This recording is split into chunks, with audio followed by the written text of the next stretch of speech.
Hello there, and welcome to the Sleep Science Space.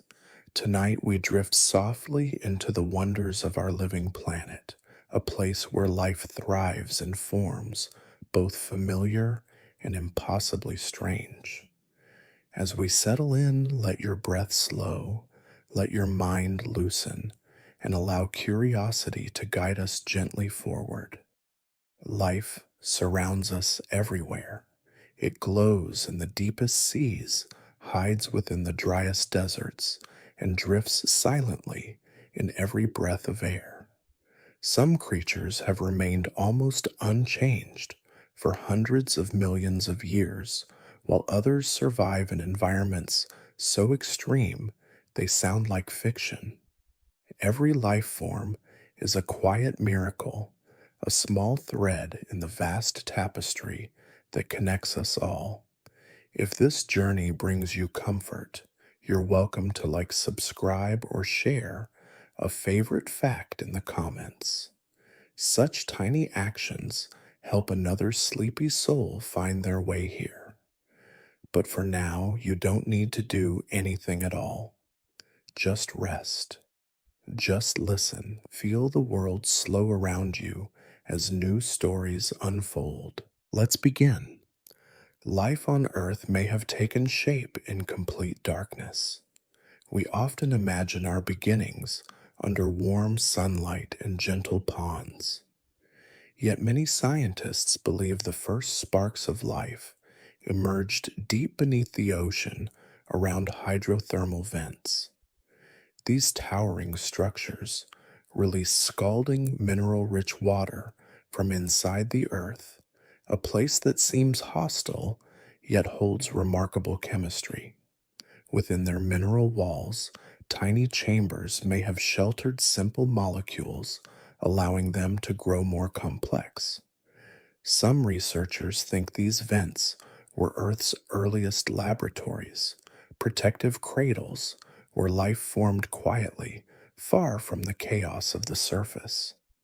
Even today, creatures thrive there, without sunlight drawing energy not from light, but from raw chemistry itself.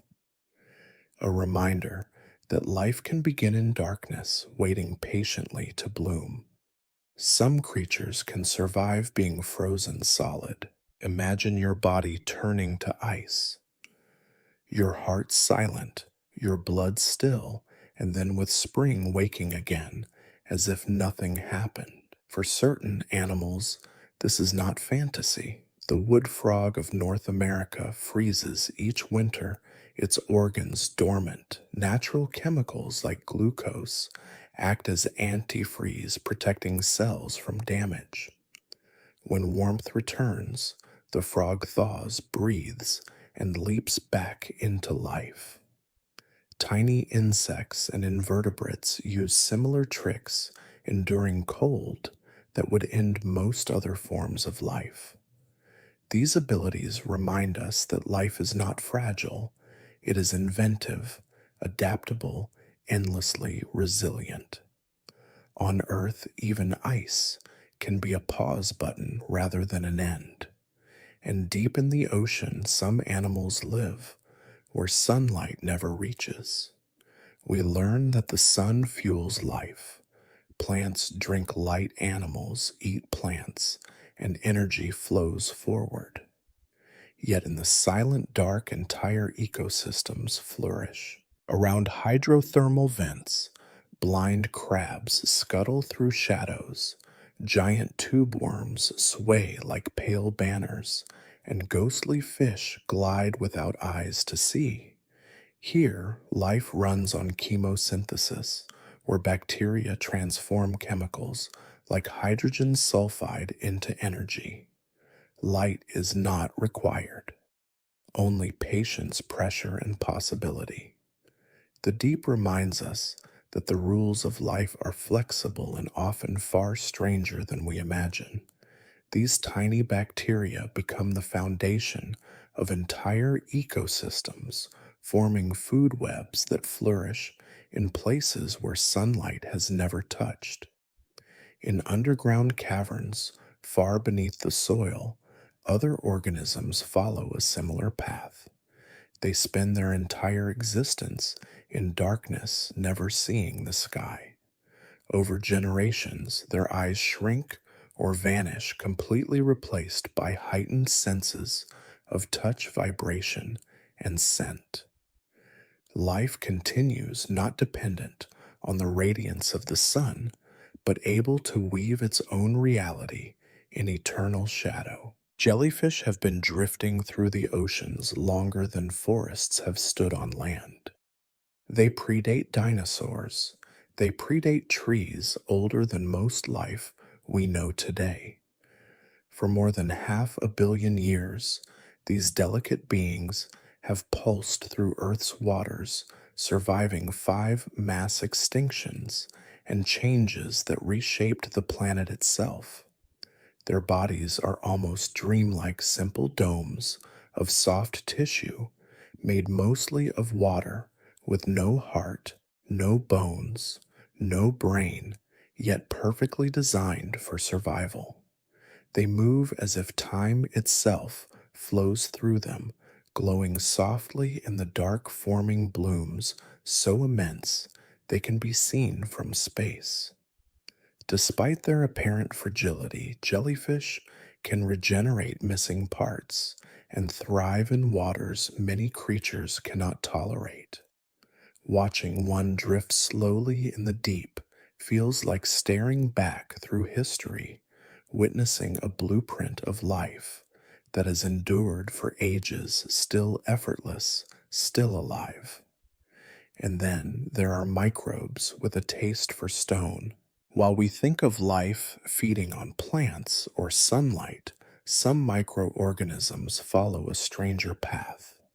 These lithotrophs draw energy directly from the minerals around them, stripping electrons from iron, sulfur, even uranium to fuel their tiny bodies. Deep beneath the crust, where no sunlight ever penetrates and no plants can grow, entire underground biospheres survive by eating the very rock of the earth. Some scientists believe life beyond Earth may look similar, simple, resilient, nourished not by warmth or light, but by chemistry itself. Over immense stretches of time, these microscopic miners reshape minerals, grain by grain, slowly altering the world beneath our feet. When you consider how stubborn life can be, imagine them silent, invisible, thriving in the dark on nothing but stone. The oldest living organisms on our planet are older than every human civilization combined. In the cold Arctic seas, vast meadows of seagrass, called Posidonia oceanica, have persisted for more than 10,000 years, expanding quietly beneath the waves. On land, ancient clonal trees, like the quaking aspen colony, known as Pando in Utah, spread across entire forests, all stems part of one single organism connected through a vast living root system. These beings have watched ice ages arrive and melt away. They have stood through storms, extinctions, and the rise of humanity itself. Their existence reminds us that longevity is often not about one body surviving, but about life renewing itself again and again. In their presence, time seems to stretch as if the planet's heartbeat is measured not in human years, but in the slow breathing of oceans and forests.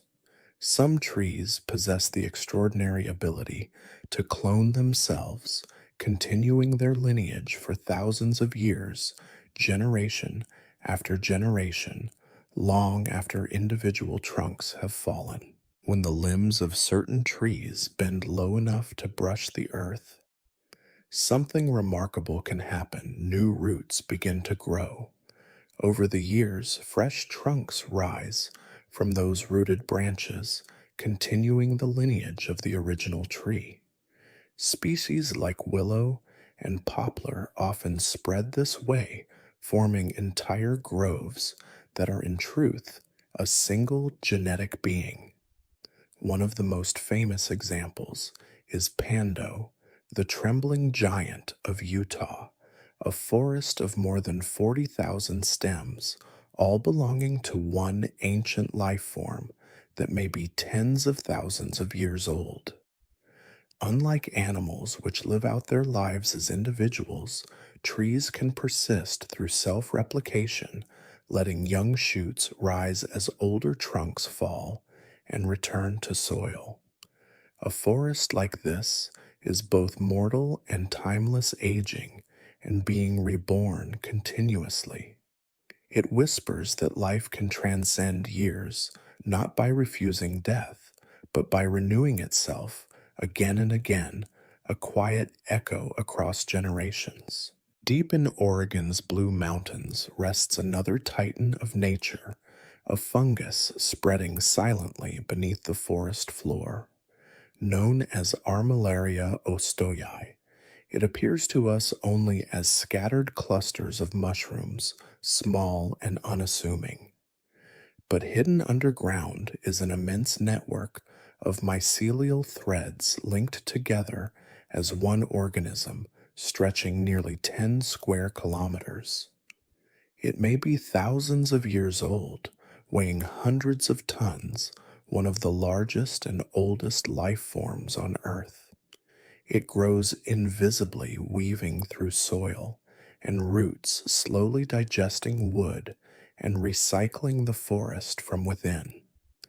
A person may walk through that woodland, believing they stand among countless separate trees, yet every step rests upon the surface of a single vast being, a secret giant patient and powerful.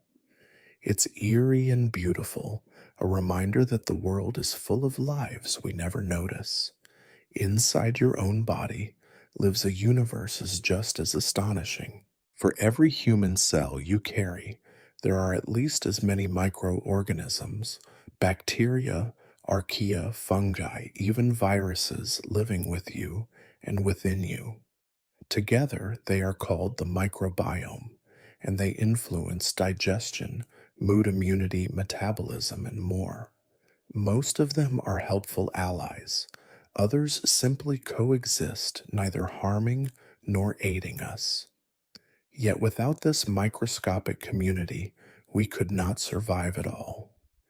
You are not a single entity, but a bustling metropolis of trillions living in cooperation, a shared existence contained within one body. When we realize that more of us is microbial than human, it becomes clear life is never lived alone. Even our breath and heartbeat are accompanied by countless invisible companions. Tardigrades, the tiny water bears, less than a millimeter in length, take resilience to the extreme. Plump, eight-legged, and almost endearing under a microscope, they are among the toughest creatures known. When faced with drought, freezing temperatures, radiation, or lack of oxygen, they shift into a dormant state called cryptobiosis. In this form, they dry out, fold inward, and wait for months, years, even decades. Scientists have frozen them, solid, exposed them to space, blasted them with radiation, and still they revived with just a drop of water. Their cells are protected by special proteins and sugars that shield DNA from harm, allowing them to endure conditions that would destroy almost any other form of life. They remind us that survival can be quiet, small, and nearly indestructible, and if such beings thrive on Earth, perhaps life elsewhere need not be fragile at all. Beneath the ocean's surface, some fish live with a remarkable flexibility, the ability to change sex as they age, or when their social environment demands it. Many fish on this planet carry a talent that feels almost unreal. They can change their biological sex during their lifetime. In clownfish colonies, the largest and most dominant becomes female while the others remain male. And when she dies, the next strongest male begins to transform. Hormones shift tissues, reshape behaviors, rewrite themselves until he becomes the new matriarch of the group. In wrasses and groupers, the process can reverse depending on what the population needs most. Nature shows us that identity is not always fixed. In the ocean, survival belongs to those who adapt, those willing to rewrite themselves to keep life moving forward.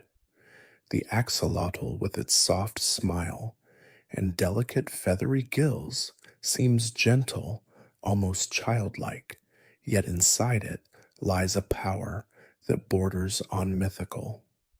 While humans heal with scars, axolotls repair with perfection. If it loses a limb, it grows another. If part of its spine or heart is damaged, it rebuilds. Even fragments of its brain can return cell by cell as if time rewinds to an earlier form. Scientists study this creature in hope that one day we too might unlock the ability to regenerate what was once lost. For the axolotl renewal is not a miracle. It is simply the way life continues endlessly, beginning again beneath still waters. Some frogs choose a quieter path to survival, the path of patience. When winter blankets ponds in ice and breath becomes impossible, certain frogs slip into the earth, slowing every heartbeat. They stop drawing air into their lungs, relying only on oxygen absorbed gently through their skin. The marsh frog can remain like this for months, metabolism reduced to a whisper, life suspended but not gone. And when spring returns, they crawl back into the world as if waking from a long, silent dream. Sometimes persistence isn't force or speed. Sometimes it is the art of waiting without fear. Deep beneath waves lives a creature the size of your thumb, yet capable of power that rivals the stars, the pistol shrimp. With one sudden snap of its oversized claw, it fires a jet of water so fast it forms a collapsing bubble. In that instant, the implosion produces temperatures hotter than the surface of the sun, bright enough to flash under special cameras, strong enough to stun nearby prey. Entire reefs crackle like distant fire when thousands snap together. It is astonishing how such cosmic energy can hide inside a body so small. In tiny forms, nature often stores its greatest power. Far above the sea, wings write invisible routes across the sky. Birds migrate across continents with astonishing accuracy, guided by something we cannot see or feel. They sense Earth's magnetic field, a built-in compass woven into their biology. Some may even see magnetic lines through special proteins in their eyes, faint glowing paths stretching across the sky. With this hidden sense, Arctic terns travel from one pole to the other, and pigeons return home from unfamiliar horizons. What is invisible to us is a map to them, a silent guide etched into air itself. When autumn spreads across the north, millions of monarch butterflies rise into the wind.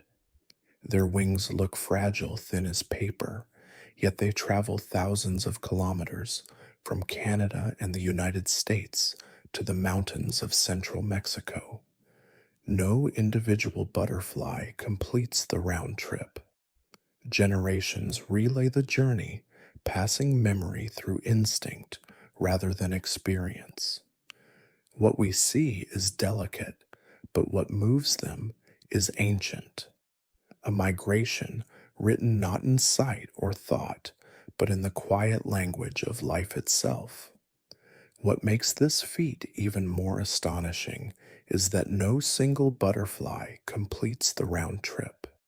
Generations are born along the way, each carrying forward a journey that began long before they opened their fragile wings. By the time spring returns and the migration reaches the north again, the travelers arriving are the great grandchildren of those who first set out months earlier. Guided not by maps or memory, but by something deeper, an instinct written into their very cells. They find the same forests, sometimes even the same trees, year after year. To stand beneath them as they gather is to watch the air become alive, with orange and black a snowfall of wings, delicate yet unstoppable. It is like witnessing poetry in motion, a reminder that even the smallest creature can carry the echo of generations. Beneath the waves, another marvel waits the octopus, a mind of liquid grace. It moves like a thought shifting shape, color, and texture with a single impulse. But the wonder begins deeper in its very blood. While we rely on one heart, the octopus lives with three, two sending blood through the gills, and a third pulsing life through the rest of the body.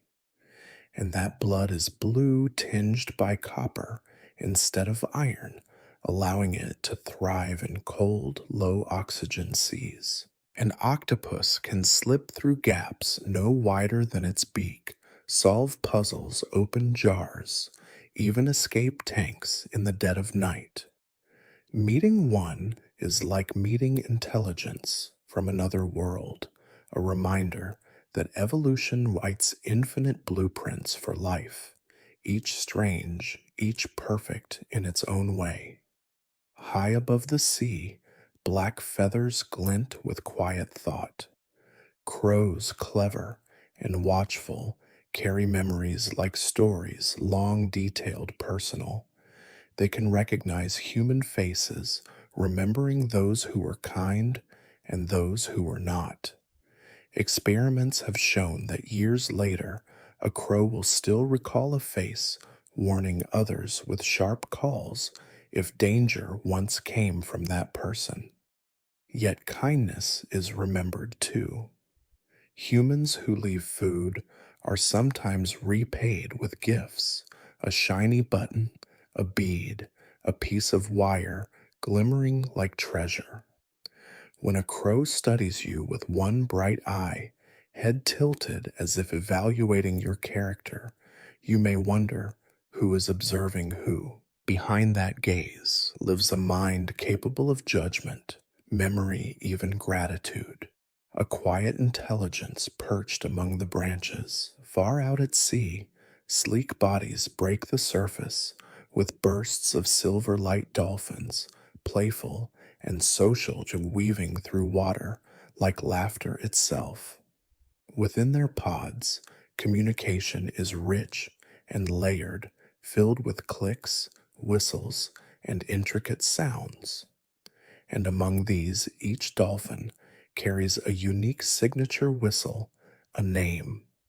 From infancy, a calf forms its own sound, a sonic identity that follows it through its entire life. Mothers call to their young with this name across murky water. Companions whistle to each other when separated, and friends greet one another in the deep like voices calling through memory. It is more than communication, it is recognition, individuality, connection. Beneath the shimmering waves, they remind us that language is not ours alone, and that another world of voices thrives just below the surface. Other dolphins use this unique whistle to call out to one another, and even when the sound is mimicked by a different dolphin, the individual still recognizes its own name. This implies something extraordinary, a spark of self awareness and a sense of identity rare and precious in the animal world. In the vast blue dolphins have been heard calling for companions long separated their voices, like roll call through the sea. Picture them gliding beneath waves of silver light, calling names into the water like warm greetings carried on sound, a living chorus of memory and belonging. Their world is rich with language we are only beginning to understand. Across the land, another gentle giant listens to the sky. Elephants with great ears, like living satellites, and feet that sense vibrations through the ground, can detect distant storms long before they arrive, sometimes hundreds of kilometers away. Researchers believe they hear the deep, infrasonic rumble of thunder or shifting pressure far below what human ears can perceive. This awareness guides them across savannas toward water and safety. Elephants speak to each other in these same low notes voices, traveling across open plains like quiet thunder rolling through the earth. Standing beside an elephant is like standing beside ancient wisdom, a being so vast, yet so tenderly connected to wind, rain, and soil. They feel the world as if through the bones of the planet itself. Far beneath the waves, where sunlight fades into twilight blue, humpback whales sing. Their songs ripple through the ocean like dreams, long echoing phrases of moans, notes, and rising melodies that can travel across entire seas. A single song may last for hours, repeated with patient devotion as the whale drifts in the deep. But these songs are alive. Over time, they evolve, new sounds join the old, while familiar verses fade like memory. Entire populations change their song together as if oceans carry shared culture, shared art. In rare moments, a brand new tune spreads through the water like a wave adopted almost overnight. Scientists do not yet know if these songs are for love, for communication, or simply for the joy of singing. Whatever the answer, the ocean is their cathedral, and their voices are its music, shifting, ancient, endlessly beautiful. As night rises and shadows stretch across the sky, another traveler takes flight. Bats, masters of darkness, navigate a world we cannot see. While we watch only the fading glow of sunset, they see something else, patterns of polarized light scattered across the atmosphere, invisible maps written into the dusk. These patterns guide them across forests and mountains, a silent compass traced across the heavens. Combined with echolocation, they move with astonishing precision, weaving through branches, gliding across continents, always knowing their way home. Imagine the sky through their eyes, not dark, but full of faint luminous lines, soft pathways of light leading across the world. Their flight reminds us that reality is richer than what we perceive, and that nature holds layers of guidance hidden in plain sight. Slime molds can solve mazes without a brain. Slime molds are not animals, nor fungi, nor plants, but something uniquely their own. They drift across fallen logs and damp soil as enormous single cells spreading like living paint in search of food. They have no neurons, no mind, no central control, yet they behave as though they are thinking. In laboratories, scientists built mazes and placed bits of food at different exits.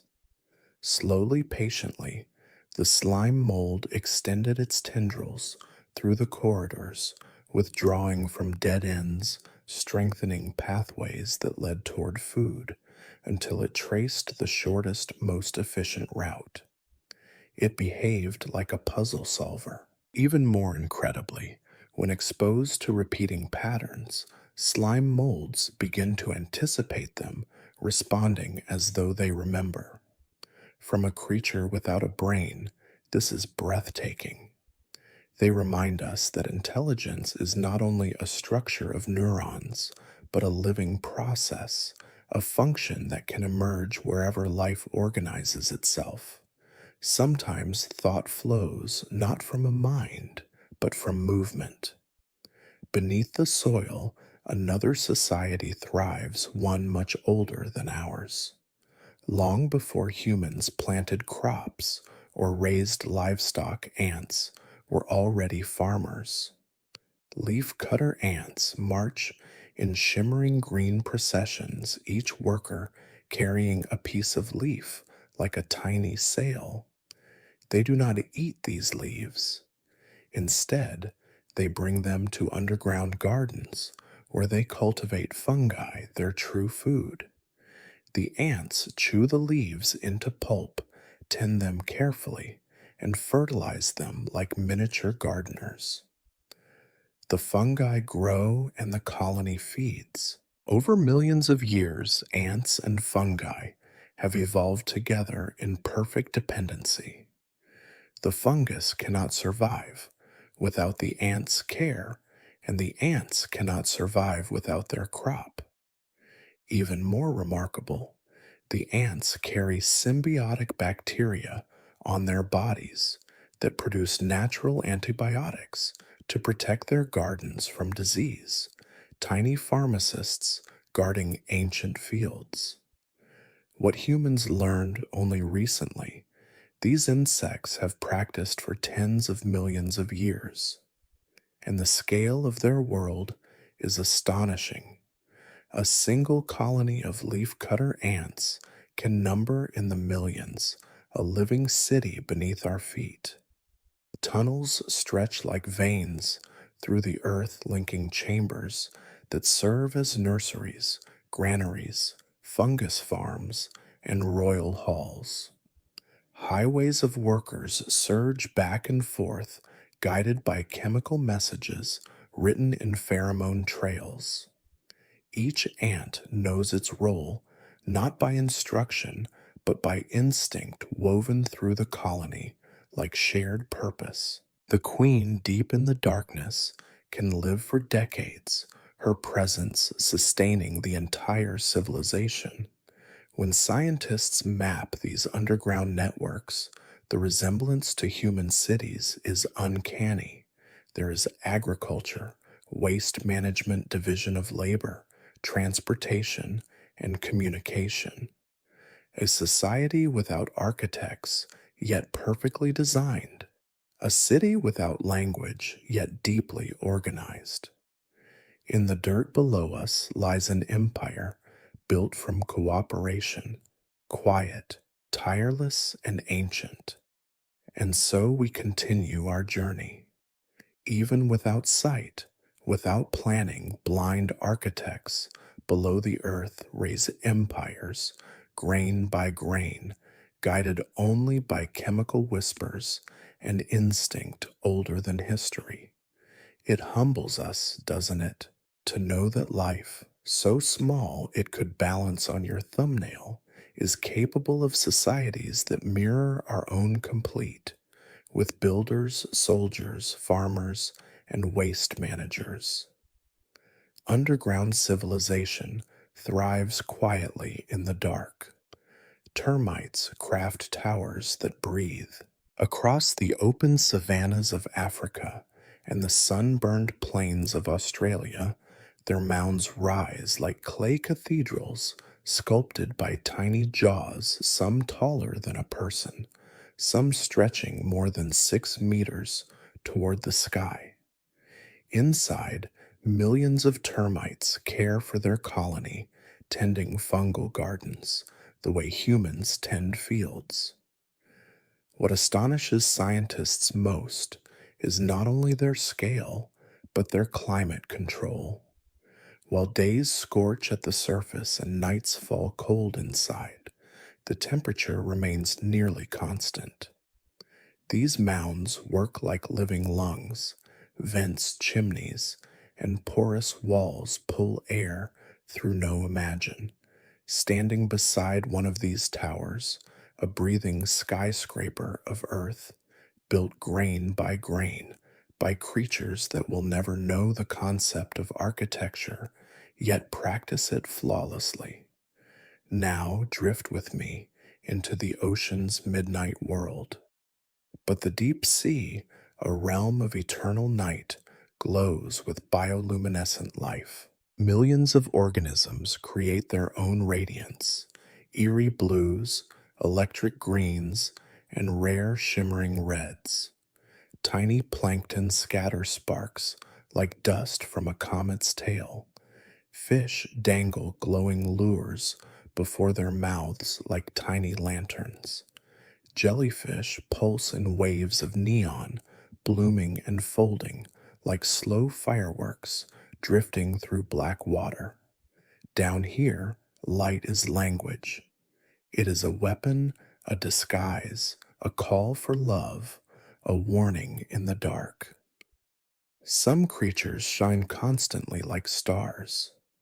Others explode in sudden flashes so bright they look like lightning storms in slow motion. Sailors once told legends about seas that glowed beneath their ships. But for the beings who live here, these are conversations written in light, a symphony of survival. In the deepest dark, the most dazzling beauty is found. Above the ocean on warm summer nights, another kind of light begins to pulse. In forests across Southeast Asia, along rivers of the Amazon, and in the Great Smoky Mountains of America, fireflies rise like embers from the earth. At first, their flashes appear random, tiny wandering stars. But then something extraordinary happens. One glow answers another, then more. Soon thousands blink together, perfectly synchronized, as though the entire forest shares one heartbeat. Scientists think this rhythmic unity helps them attract mates. Yet to the human eye, it feels like magic, a quiet miracle of timing and connection. Imagine walking beneath the trees as waves of golden light sweep over you, rising and fading with the slow breath of the night. These insects, no larger than a grain of rice, perform nightly spectacles more breathtaking than fireworks designed by human hands. And they ask for nothing, no stage, no audience, only darkness, humidity, and time. And the wonders of nature only deepen as we travel further into its mysteries. Some squid can vanish into the water as if they were never there. Masters of deception, their skin is a living canvas filled with microscopic cells that shift color, shine like mirrors, or scatter light like powdered glass. With layers of chromatophores, iridophores, and leucophores working like a living orchestra, a squid can rewrite its appearance in a heartbeat, stripes like wind over dunes, ripples like shadows on waves, or patterns that melt perfectly into coral or open blue. Yet some species take disguise even further, bending incoming light so precisely that their bodies blur into the ocean itself. Their outlines fade, their presence dissolves. Others become almost transparent, with only faint organs visible the rest, evaporating into seawater. In a world without trees or caves to hide behind, invisibility becomes the ultimate shield and also a silent weapon. They drift like ghosts approaching prey unseen, a science fiction dream made real by ancient life. Even sharks carry light into the dark. Lantern sharks glow softly beneath the waves. Thin lines of green or blue shimmering along their bellies, blending them with the faint light falling from above, so predators below cannot see them. Some use their glow to communicate signals flickering through the deep like language.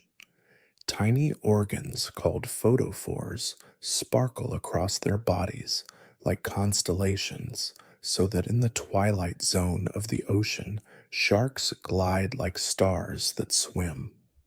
It is eerie and beautiful, proof that darkness in nature is never empty. It is a vast luminous stage where survival is painted in light. Far in the cold north, a shark lives long enough to witness centuries pass. Slow, enormous Greenland sharks drift under Arctic ice, often blind from parasitic worms clinging to their eyes, yet alive for time spans almost beyond belief. Radiocarbon studies of their eye lenses revealed in individuals older than 400 years. Some were born before Shakespeare wrote his plays, before telescopes revealed the stars, before empires we read about in history even existed. They grow slowly, sometimes less than a centimeter each year, and may not reach adulthood until they are over a century old. Cold water protects them from aging time, moves differently for them, patient, glacial, unrushed. To imagine a creature swimming through darkness since the 1600s is to feel how small a human lifetime truly is. Some fish can survive without oxygen for weeks. When winter seals ponds in ice and oxygen disappears almost completely, goldfish and their wild relatives, the crucian carp, shift into a remarkable metabolic trick. Instead of suffocating under lactic acid like we do, they convert waste into ethanol alcohol and release it safely into the water. While the world above freezes, they wait in suspended stillness until sunlight returns. It is not comfort, it is endurance. While humans survive minutes without air, these fish survive seasons, proving that life bends its own rules to endure. And even deeper in nature's quiet library of survival, the lungfish sleeps beneath the earth, waiting for rain. And even deeper in nature's quiet library of survival, the lungfish sleeps beneath the earth, waiting for rain. But not the lungfish, as we expect this ancient survivor, part fish and part relic of prehistory, carries both gills and lungs, like two keys to different worlds. When drought drains the rivers and the land cracks open with thirst, it does not flee. Instead, it burrows into mud and spins a cocoon around itself, a shimmering sheath of dried slime that seals it from the burning air. Inside, time slows. Its heartbeat softens to a whisper. It breathes only in tiny, measured sips, a creature suspended between life and dream. It can remain this way not only for months, but for years, waiting with unfathomable patience for the rain to return.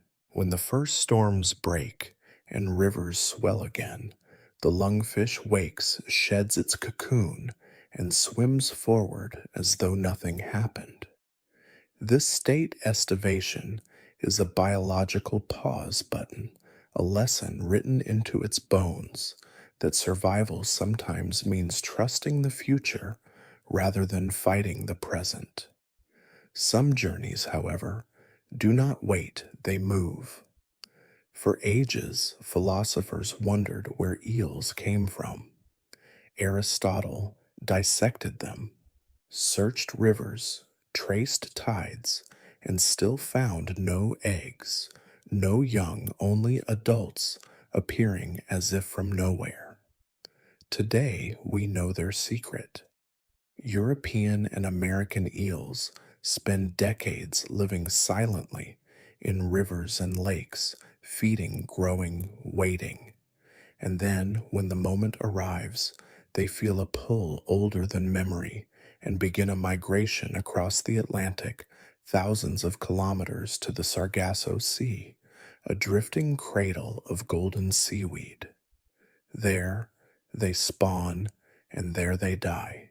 Their young, transparent as ghosts, shaped like willow leaves, ride ocean currents back to shores their parents never returned to. They transform into eels again and move upriver to repeat a cycle so improbable that even now science sees it only in fragments. The eel remains a riddle, moving through water, its life a story half told. Beneath coral gardens, another creature sleeps like a dream inside glass. When night settles over the reef, parrotfish begin a nightly ritual. They spin a cocoon of clear mucus around themselves, a shimmering bubble that glints softly in moonlight. Not to keep warm, but to hide their scent from predators lurking in the dark. Moray eels glide past, unable to smell them. Parasites search and fail to find their skin. In this transparent shelter, fragile as soap and brilliant as strategy, they rest.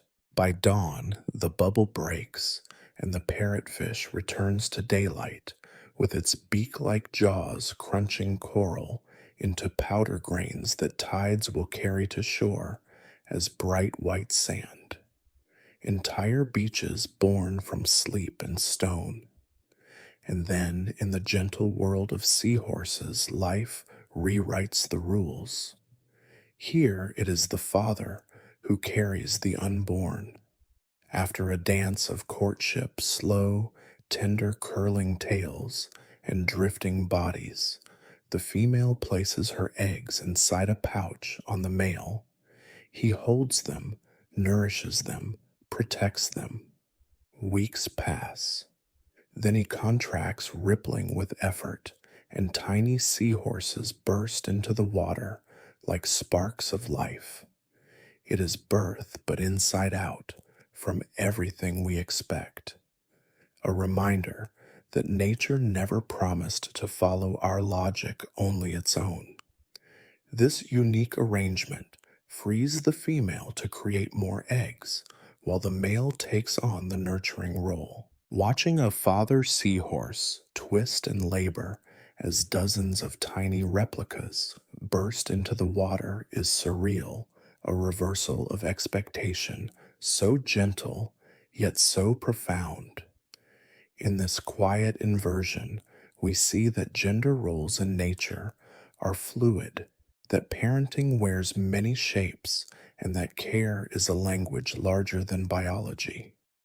The ocean writes its own rules, and above the waves, where ponds shine like mirrors, tiny miracles happen on the surface. Some insects walk on water as though it were solid ground. Water striders, slender and weightless, skim across lakes with effortless grace. Their long legs are covered in microscopic hairs that trap air and repel water, keeping them afloat atop the skin of the surface. Each step presses a dimple into the liquid, like footprints on glass. Colonies move together like dancers in silent choreography, the boundary between worlds becoming a playground. For us, walking on water is a miracle for them. It is simply life refined over millions of years. Yet even miracles have masters. Water bears tardigrades are proof that resilience can hide in the smallest forms. These plump, eight-legged creatures, invisible to the naked eye, endure extremes that would erase almost any other life. They shrug off radiation thousands of times stronger than what kills humans. They survive boiling, freezing the vacuum of space. When the world becomes hostile, they curl inward, dry themselves to dust, and enter cryptobiosis, a state where time itself barely touches them. Years later, a drop of water revives them like resurrection. Scientists study them, hoping their secrets might protect astronauts or heal damaged cells. Strength, the tardigrade teaches, is not measured in size, but in the ability to endure the impossible and wake again. Life, however, does more than endure. It hides, adapts, and whispers from unlikely places. In deserts where heat scalds stone and wind strips the world bare, some algae live tucked inside rocks themselves. They slip into translucent minerals, surviving on the faint threads of light that seep through stone. They drink from moisture thinner than breath, found in Antarctica's dry valleys and the Atacama Desert landscapes used as models for Mars. These organisms prove that life needs not comfort, only opportunity. A crack, a moment, a sliver of light. They remind us that worlds we deem barren may simply hold life beneath the surface. And then come the lichens living partnerships, half fungus, half algae, bound like two souls surviving by union. At first glance, they look like stains on stone moss, on old bark crust on cliff faces. But within them lives cooperation. The fungus builds shelter, the algae harvests sunlight.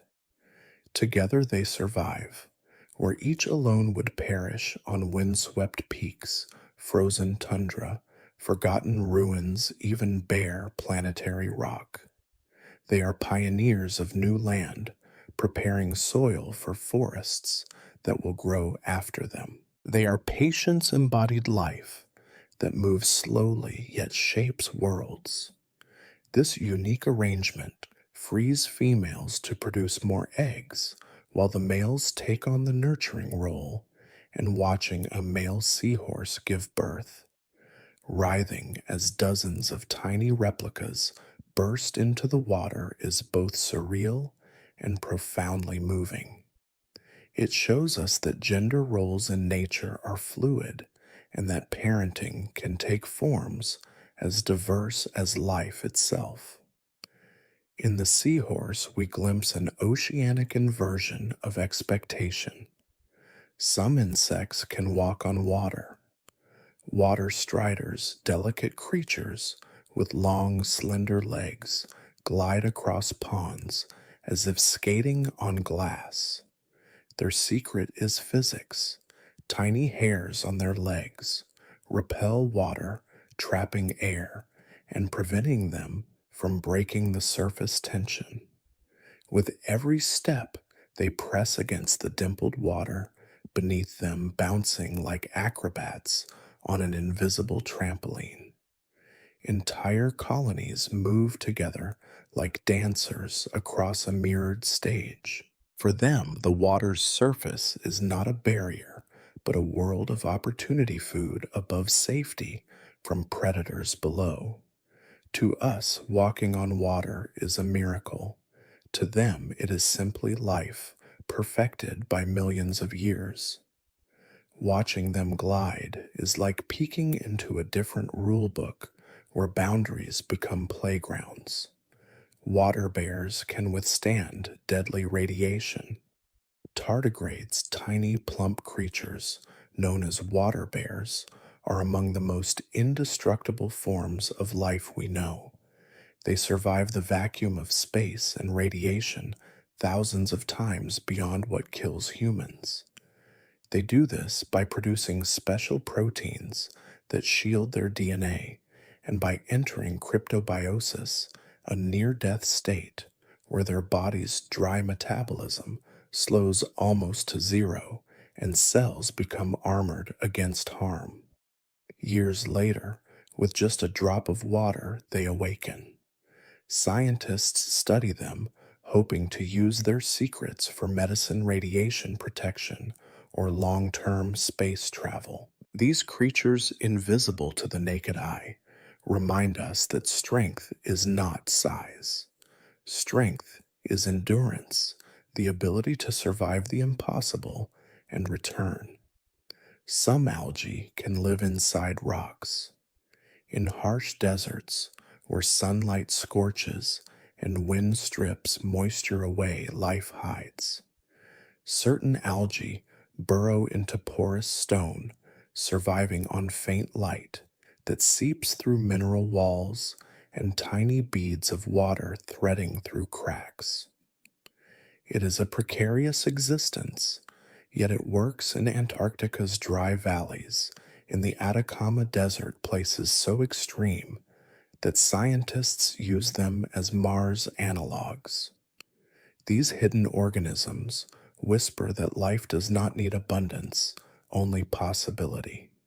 To live inside stone is to defy our assumptions of where life can be, widening our dreaming of worlds beyond Earth.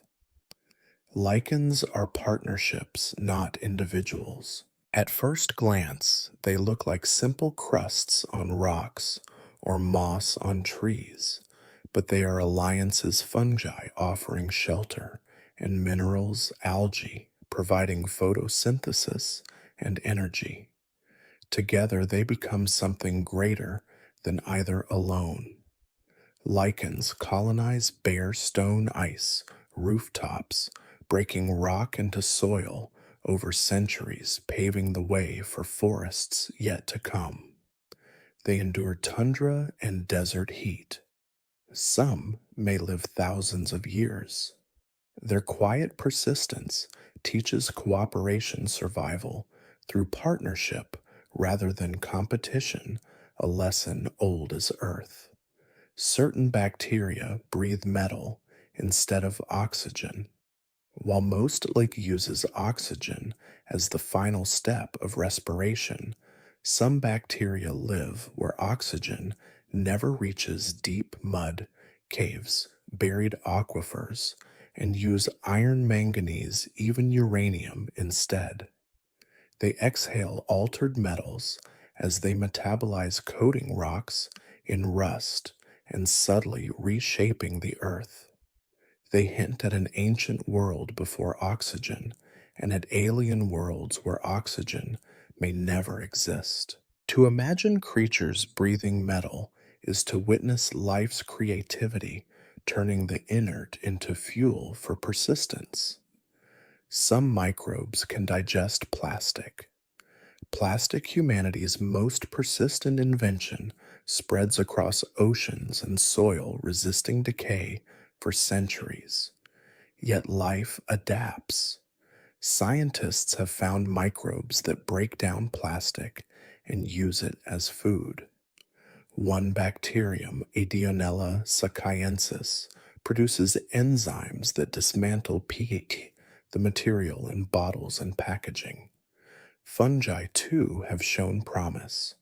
Slow, imperfect, but evolving. In mere decades, life has begun to transform something that never existed in nature before, a reminder of our impact and of life's relentless hunger to adapt. Trees communicate underground through fungal networks. Beneath the forest floor, threads of fungi weave through soil and connect roots into vast networks. Through them, Trees exchange nutrients, sugars, nitrogen, phosphorus. They even send warning signals of insects or drought, allowing neighbors to prepare defenses. Older giants, mother trees, feed saplings shaded beneath their canopy, supporting future life. Scientists call it the Wood Wide Web, a silent communication system older than human language. Knowing this, a walk in the forest feels different. Each tree is no longer solitary, but a voice in an ancient conversation. Plants, too, send warnings through the air. Though they cannot move, they are not passive. When caterpillars chew their leaves, some plants release chemical signals that drift to neighbors, prompting them to toughen their tissues, grow bitter compounds, or summon predators of the insects themselves. Life listens. Life speaks. Even when rooted in this way, plants warn each other of approaching threats. Some even change the taste of their leaves so drastically that hungry animals abandon them for easier meals elsewhere. To humans, these warnings are invisible, carried as faint perfumes, subtle signals we rarely notice. Yet across meadows and forests, they are alarms drifting on the wind. Plants are not silent witnesses to their fate. They are communicators, strategists speaking in the language of scent and chemistry. The Venus flytrap can count its prey's movements. One of nature's most iconic green predators, it waits with patient poise. Inside each trap lie tiny trigger hairs. A single touch means nothing, but if a second touch comes within 20 seconds, the trap snaps shut, sealing the visitor inside. The plant is in its own way counting. Once closed, further movements stimulate the release of digestive enzymes that slowly dissolve the insect, turning it into nourishment. This counting mechanism ensures the trap is only triggered for a real meal, a sophisticated behavior for a creature with no brain or nerves. Watching a Venus flytrap in action is like witnessing intelligence made of leaves, strategy written in stillness. Some plants remember. Though memory is something we associate with animals, certain plants show a kind of learning. In experiments, the sensitive plant, Mimosa pudica, which folds its leaves when touched, was dropped repeatedly in a harmless way. At first, it reacted instantly, folding in defense, but gradually it stopped responding as if realizing the drop was not a threat.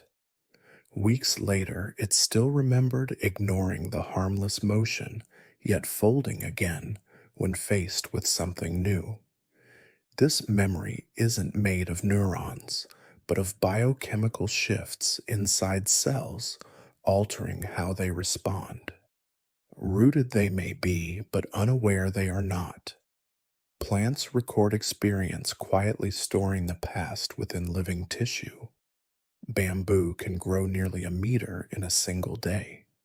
Among Earth's fastest growing plants, bamboo rises with such speed that observers swear they can see it gaining height.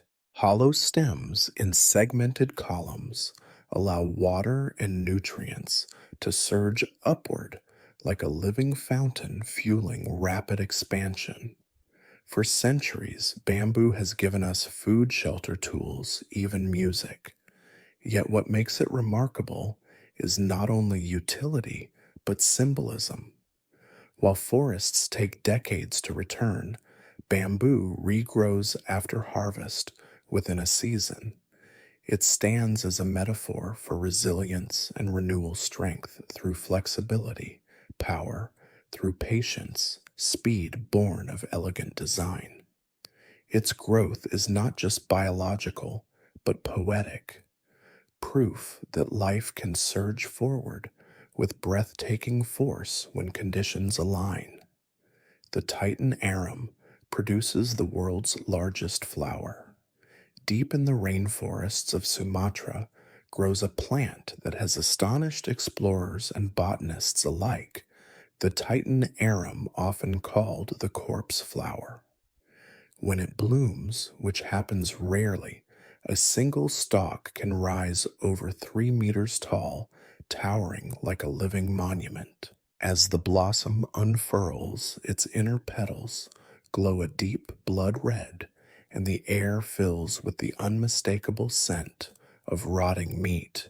The foul odor draws carrion beetles and flesh seeking flies, which pollinate the plant as they search for a meal that isn't there.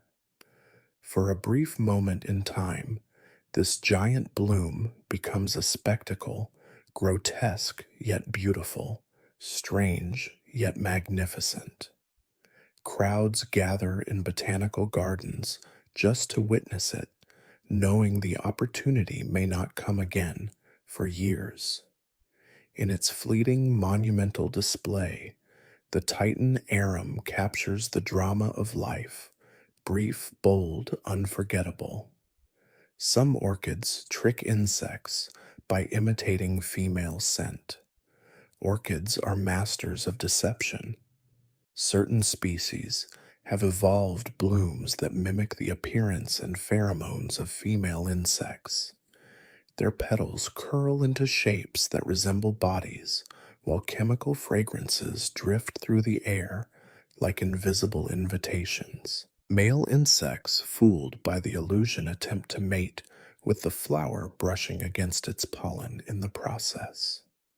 When they fly onward, they carry that pollen to the next orchid unknowingly, completing the plant's reproduction. It is survival by seduction, not through strength, but through illusion, persuasion, and beauty. To us, the orchid is elegance. To an insect, it is a promise, irresistible, deceptive, fleeting. The corpse flower smells like rotting flesh to attract pollinators. Few natural experiences are as unforgettable as standing beside one in full bloom. Native to Sumatra's dense jungles, this massive flower releases an overwhelming odor detectable from hundreds of meters away, a stench of decay, sharp and nauseating. Yet for carrion-loving insects, it is a beacon.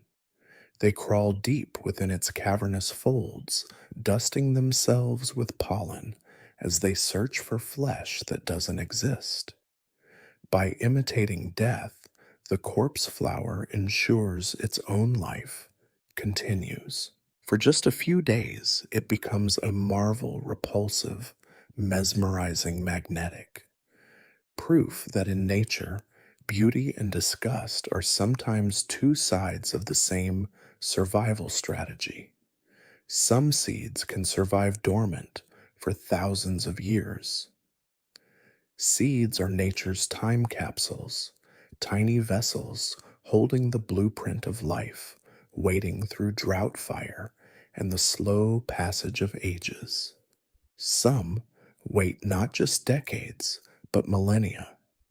In Siberia, scientists revived a flowering plant from seeds preserved in frozen soil for more than 30,000 years. In the Judean desert, a 2,000-year-old date palm seed sprouted once again, stretching new leaves toward a world it had never known. Such endurance is possible because seeds can shut down life almost completely, entering a state of suspended animation where time barely touches them. Inside those silent shells lies patience, deeper than history, a promise of life that will awaken when the world is ready. Seeds may look silent and still buried in soil, sealed in pottery, forgotten in ruins. Yet inside each one rests a spark of life, waiting across seasons, centuries, even geological ages. Holding an ancient seed is like holding patience itself, a whisper from the past, carrying the forests of tomorrow in quiet sleep. Mangrove trees can filter salt from seawater. Along tropical shores, where tides pulse like breath, mangrove forests rise on roots twisted like living scaffolds.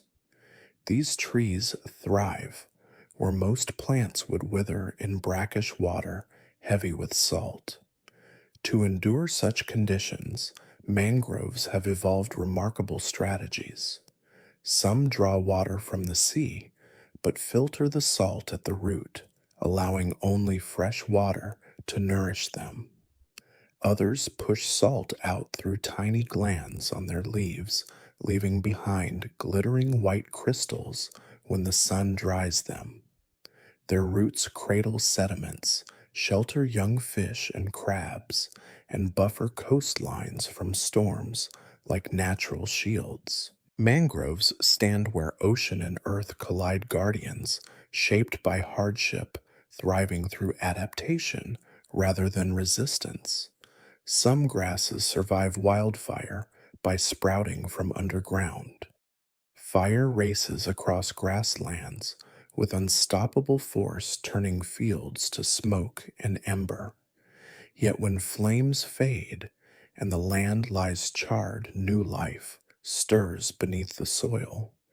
Many grasses keep their essence hidden below ground in tough rhizomes and bulbs. Though blades burn, the core remains untouched, ready to burst forth once rain returns. Within weeks, blackened plains flush green again, fresh shoots feeding animals, restoring the land. For many ecosystems, fire is not an ending, but a beginning, sweeping away old growth so new life can rise. To watch a field reborn from ash is to witness resilience in its purest form, destruction transforming into renewal. Coral reefs are built by tiny animals but sustain entire seas.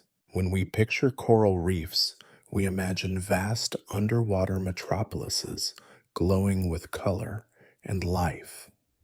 Yet these grand structures are crafted by some of the ocean's smallest engineers, coral polyps, minuscule relatives of jellyfish.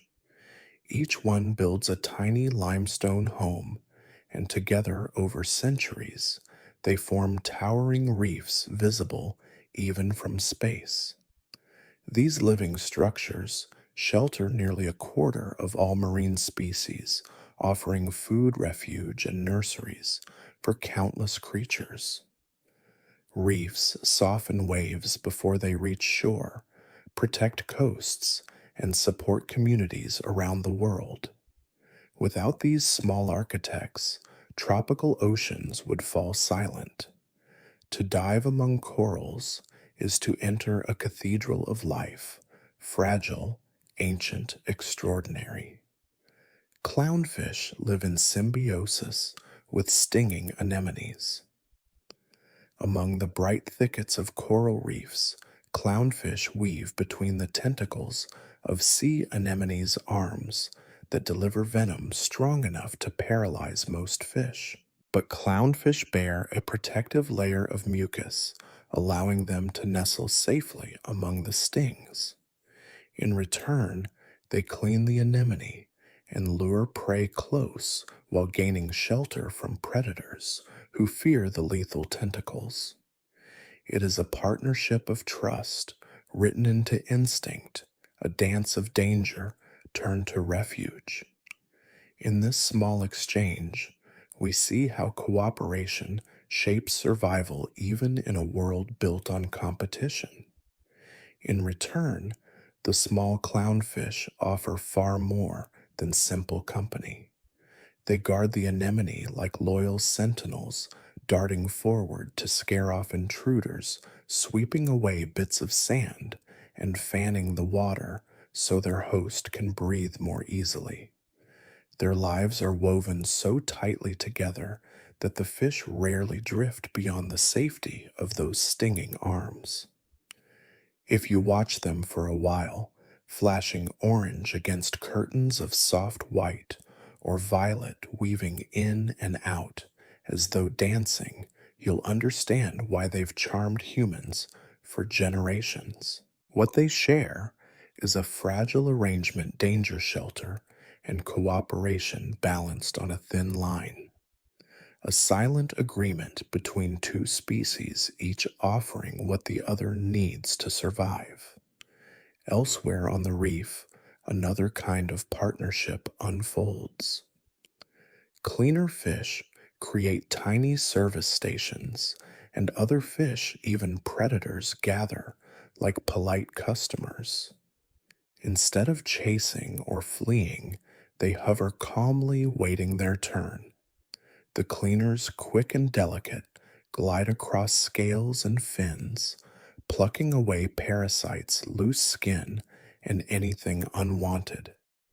Groupers, moray eels, parrotfish, all open their mouths wide, inviting the tiny helpers inside to tidy their gills. Both sides benefit: food for the cleaners, relief for their clients. Watching one of these cleaning stations feels like witnessing a marketplace or a peaceful spa beneath the waves where hunters and prey set aside instinct for cooperation. It reminds us that even in a world ruled by survival, moments of harmony appear proof that nature doesn't only compete, it also collaborates. Some sharks, however, live very differently.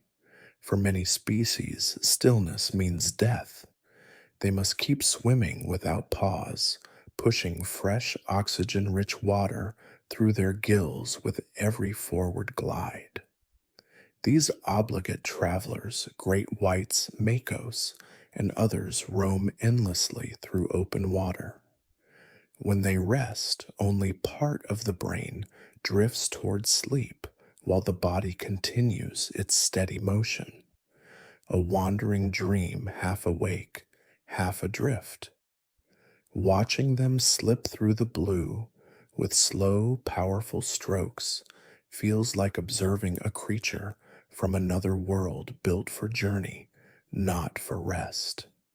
The sea becomes both pillow and road, a place where existence continues only through constant movement. And then on moonlit shores, a different life begins. Tiny sea turtles break free from the sand, scrambling toward the waves with frantic determination. Drawn by the brightest horizon, they follow the shimmer of moon and starlight, reflecting on the ocean's surface, a celestial guide toward their first breath of salt water. This ancient method of navigation has guided sea turtles since long before humans walked the earth. For millions of years, hatchlings have followed this silent roadmap from sand to sea, and when they grow into adults, they embark on journeys far more astonishing, crossing entire oceans, only to return to the very same shoreline where their lives began. How such precision is possible remains partly hidden from us. Scientists believe they read the magnetic lines of the planet, perhaps even the stars themselves.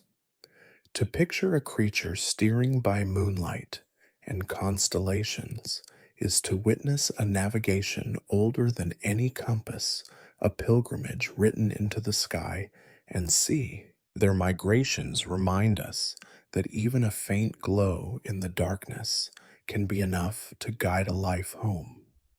In the frozen waters of the south, penguins survive where fresh water is almost non existent.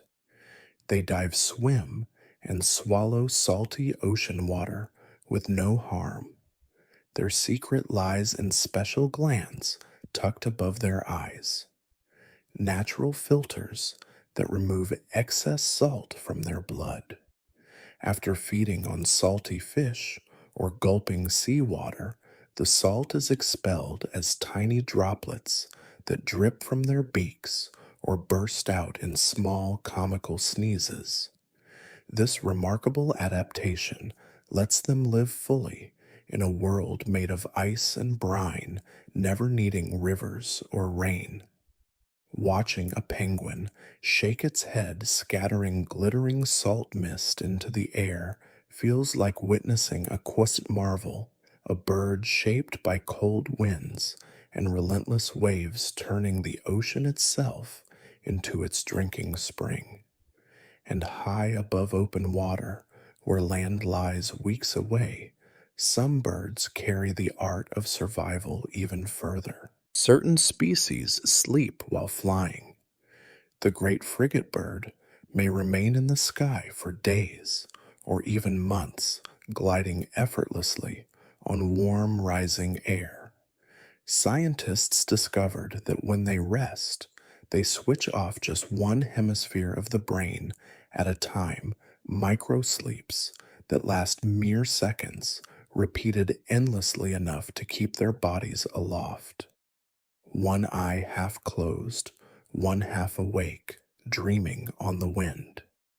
Imagine drifting through endless blue, suspended between consciousness and sleep, carried by currents you cannot see. For creatures who live where rest is scarce, sleep itself has evolved into something flexible, fluid, as airy as their wings.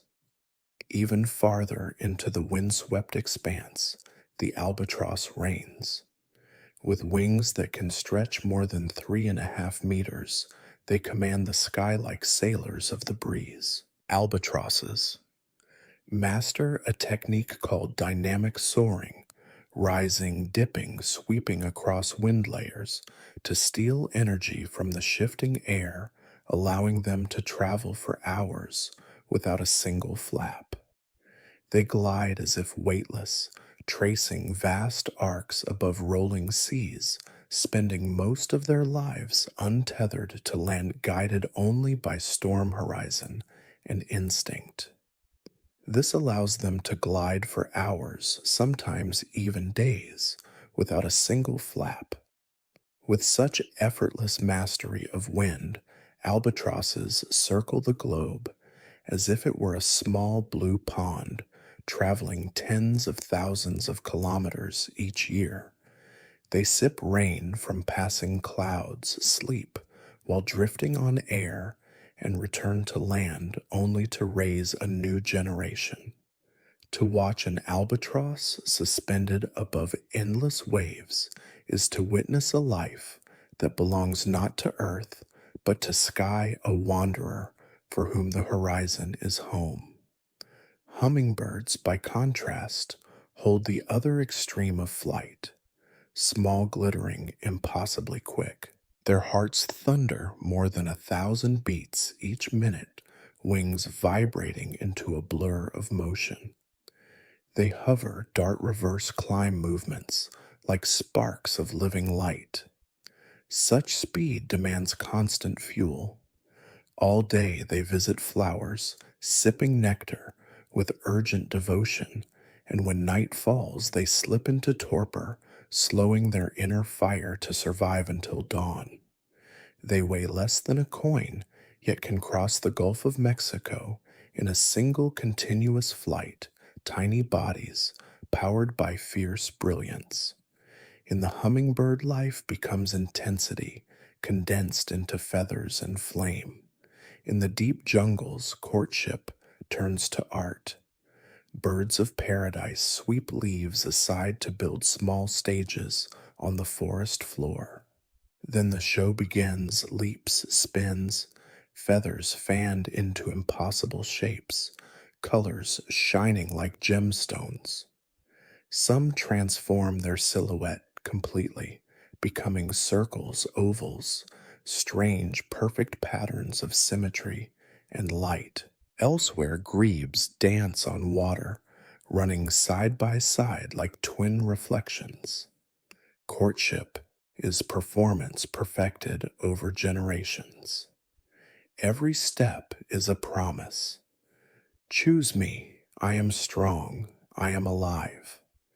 Watching them is to feel nature express survival through beauty rhythm as instinct display as poetry. And deeper still in the forests of Australia lives the lyrebird, a creature of sound. Its voice is a miracle of mimicry. It learns the songs of other birds, the crack of branches, even the mechanical roar of chainsaws, and the sharp pulse of car alarms. Males weave these sounds together like musicians building performances that echo through the trees. Stand among the ferns and hear a camera shudder, a dog bark, a flute of thrush song all at once, and you understand the lyrebird is not just singing, but remembering the world. A creature shaped by wilderness, yet capable of replaying the modern age in perfect imitation. Far to the north flies the Arctic tern, the greatest traveler of them all. Each year it leaves the Arctic summer and glides across the world to Antarctica, then all the way back again. A round trip of more than 70,000 kilometers. In doing so, it lives through 2 summers each year, forever chasing sunlight along the curve of the planet. Over a lifetime, it may fly the distance of 3 journeys to the moon and back. A creature small enough to rest in your hand, yet its path spans Earth itself. The tern teaches us something simple and profound, that wonder is not measured by size, but by the courage to move with the seasons of light. Despite its delicate appearance, the tern endures storms, endless waves, and blue horizons that stretch beyond imagination, guided by instincts humans are only beginning to understand. It is a creature defined by motion, its life drawn in long, sweeping arcs across the globe, a migration not just of survival, but of elegance, almost like a cosmic dance written on wind and water. To imagine such a small bird crossing the planet is to feel wonder settle quietly in the heart. Some spiders choose a different journey. When young spiders hatch and the world becomes too crowded, they climb to the highest point they can find, raise their small bodies to the sky, and release shining threads of silk. These filaments catch the wind like invisible sails lifting them into the air. They drift like parachutes made of moonlight, carried by breezes across fields and forests, sometimes even over oceans. Some have been found thousands of meters high, floating through the atmosphere like tiny astronauts among the clouds. Others land on distant ships, having crossed seas without ever touching water. Watching a spider rise weightless into the air is to realize the sky is not empty. It is a highway for wanderers, smaller than a fingernail, traveling silently on silk toward the unknown. Down among branches, orb weaver spiders spin art. Their webs stretch between leaves like silver wheels, symmetrical and shining with morning dew. The silk they use is one of nature's greatest achievements. Lighter than cotton, yet gram for gram stronger than steel. It bends, stretches, absorbs force without breaking. To weave a web, the spider doesn't rely on one single thread, but many kinds. Strong radial lines, sticky spirals to trap prey soft silk for wrapping and shelter. Something so delicate can stop insects many times the spider's size.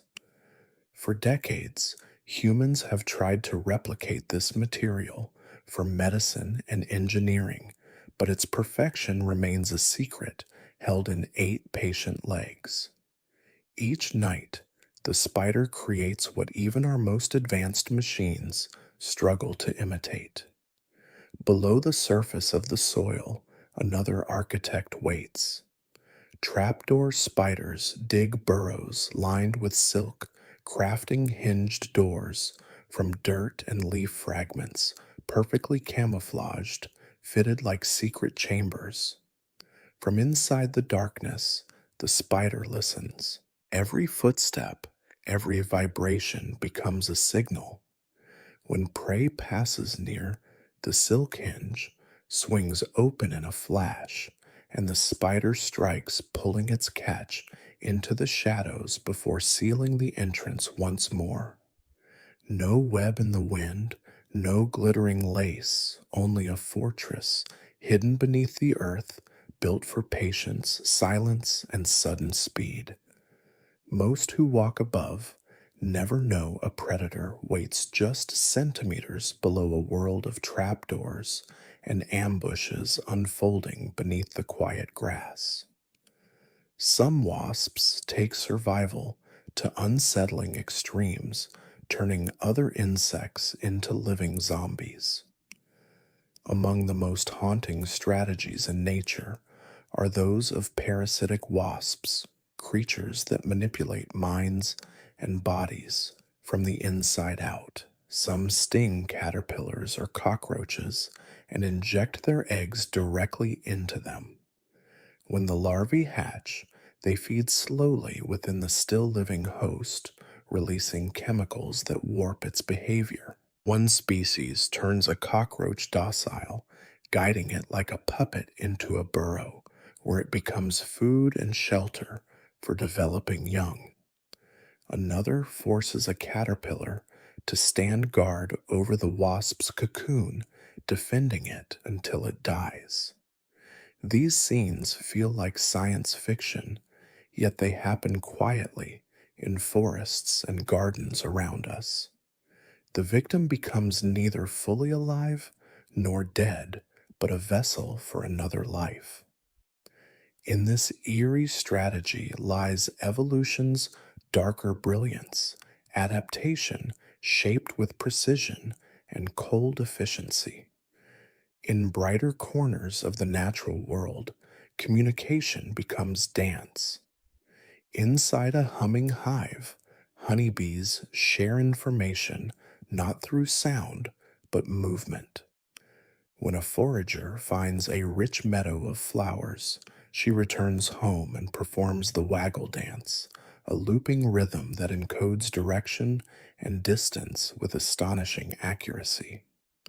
Other bees watch, feel the vibration through the comb, and launch themselves into the air, guided not by sight, but by choreography.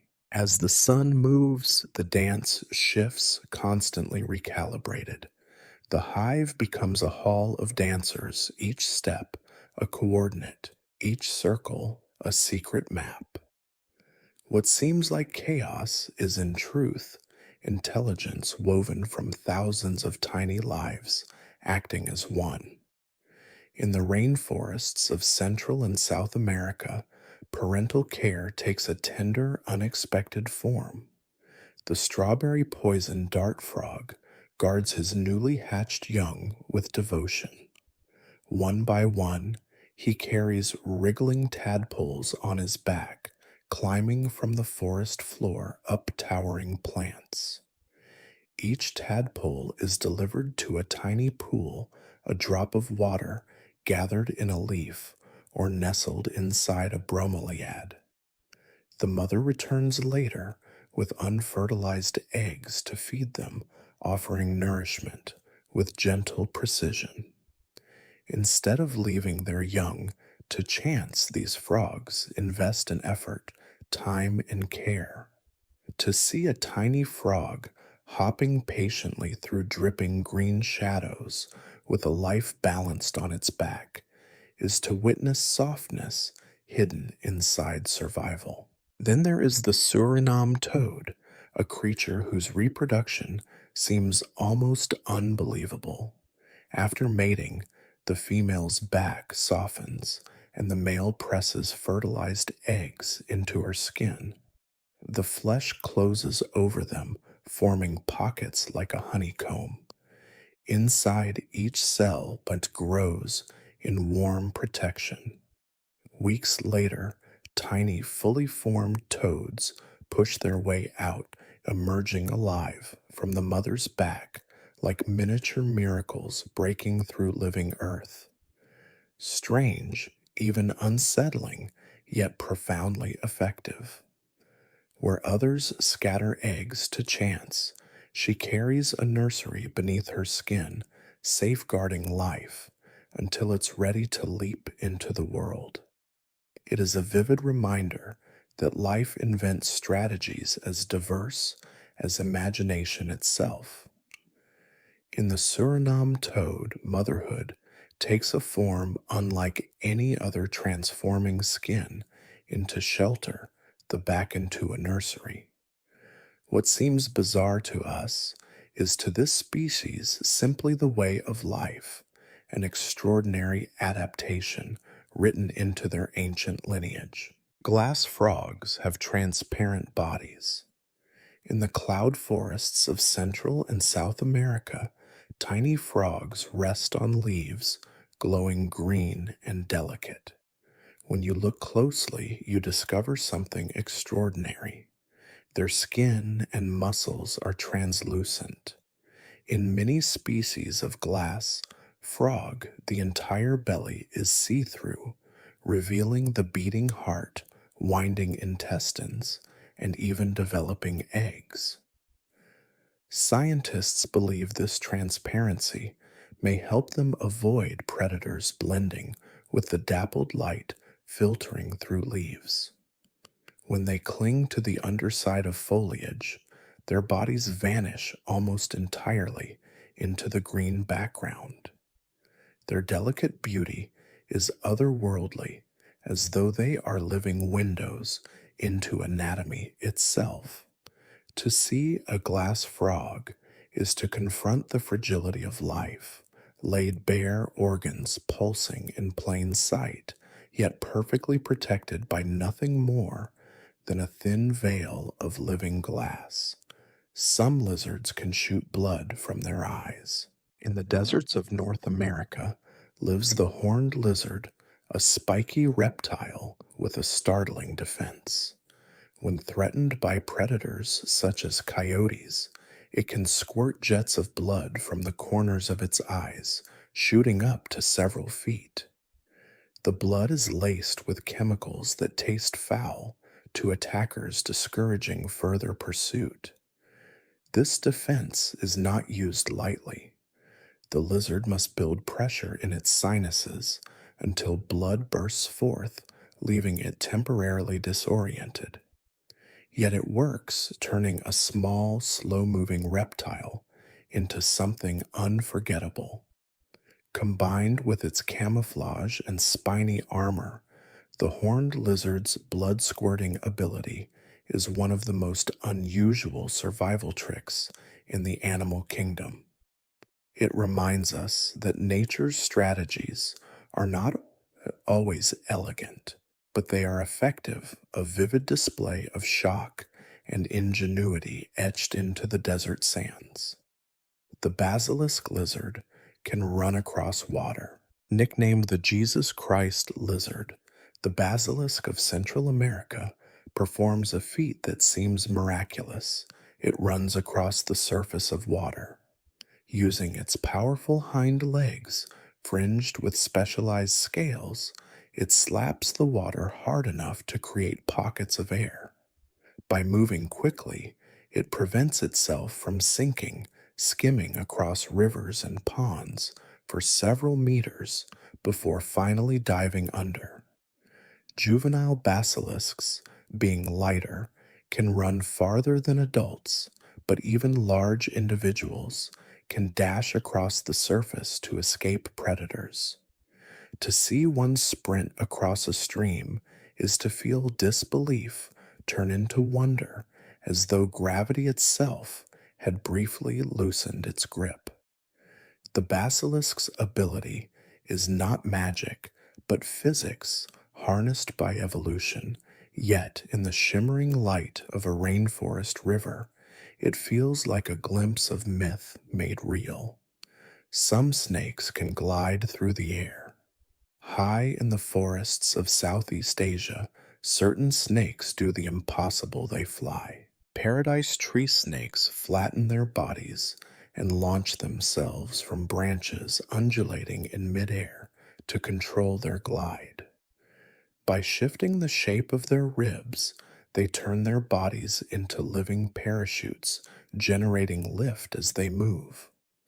Though they have no wings, they can travel more than 20 meters in a single leap, steering towards safe landings. To watch one of these snakes glide is to see contradiction embodied. A creature we think of as bound to the ground becomes a ribbon of life flowing through the air. Scientists study their flight to learn about aerodynamics, marveling at how something so unlikely can be so graceful. These snakes remind us that flight is not the domain of birds and bats alone. In the rainforest canopy, even serpents take to the skies. Komodo dragons have venomous bites. The Komodo dragon, the largest lizard on Earth, can grow more than 3 meters long and weigh over 70 kilograms. For decades, scientists believed its power lay in its sharp teeth and bacteria-filled saliva. But research has revealed another secret venom. Komodo dragons possess venom glands that deliver toxins into their prey. These toxins thin the blood, lower blood pressure, and prevent clotting, sending victims into shock.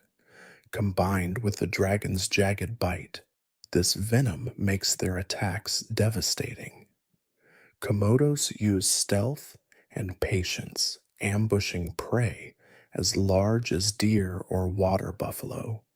Once bitten, even if the animal escapes, it often succumbs within hours. Then the dragon follows its scent trail to feed.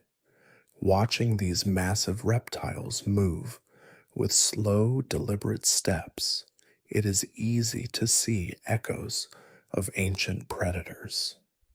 In the Komodo dragon evolution preserved a relic of a more primal world. Crocodiles can slow their hearts to survive long without food. Crocodiles are masters of endurance. With metabolisms far slower than ours, they can go weeks, even months, without eating. One secret lies in their remarkable control over their hearts.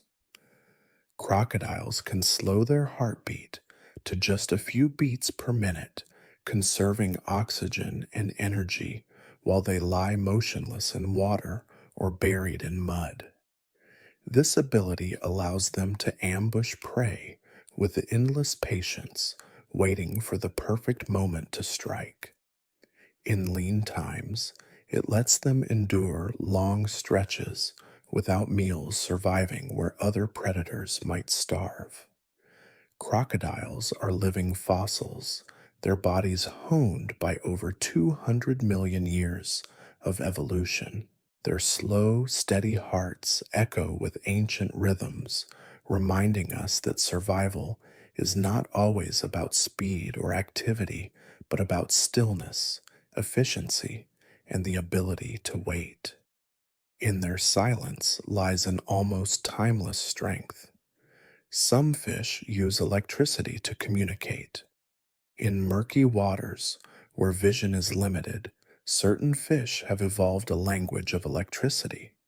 Electric fish, such as knife fish and elephant nose fish, produce weak electric fields around their bodies. By modulating these signals, they can sense objects, navigate in darkness, and even talk to one another.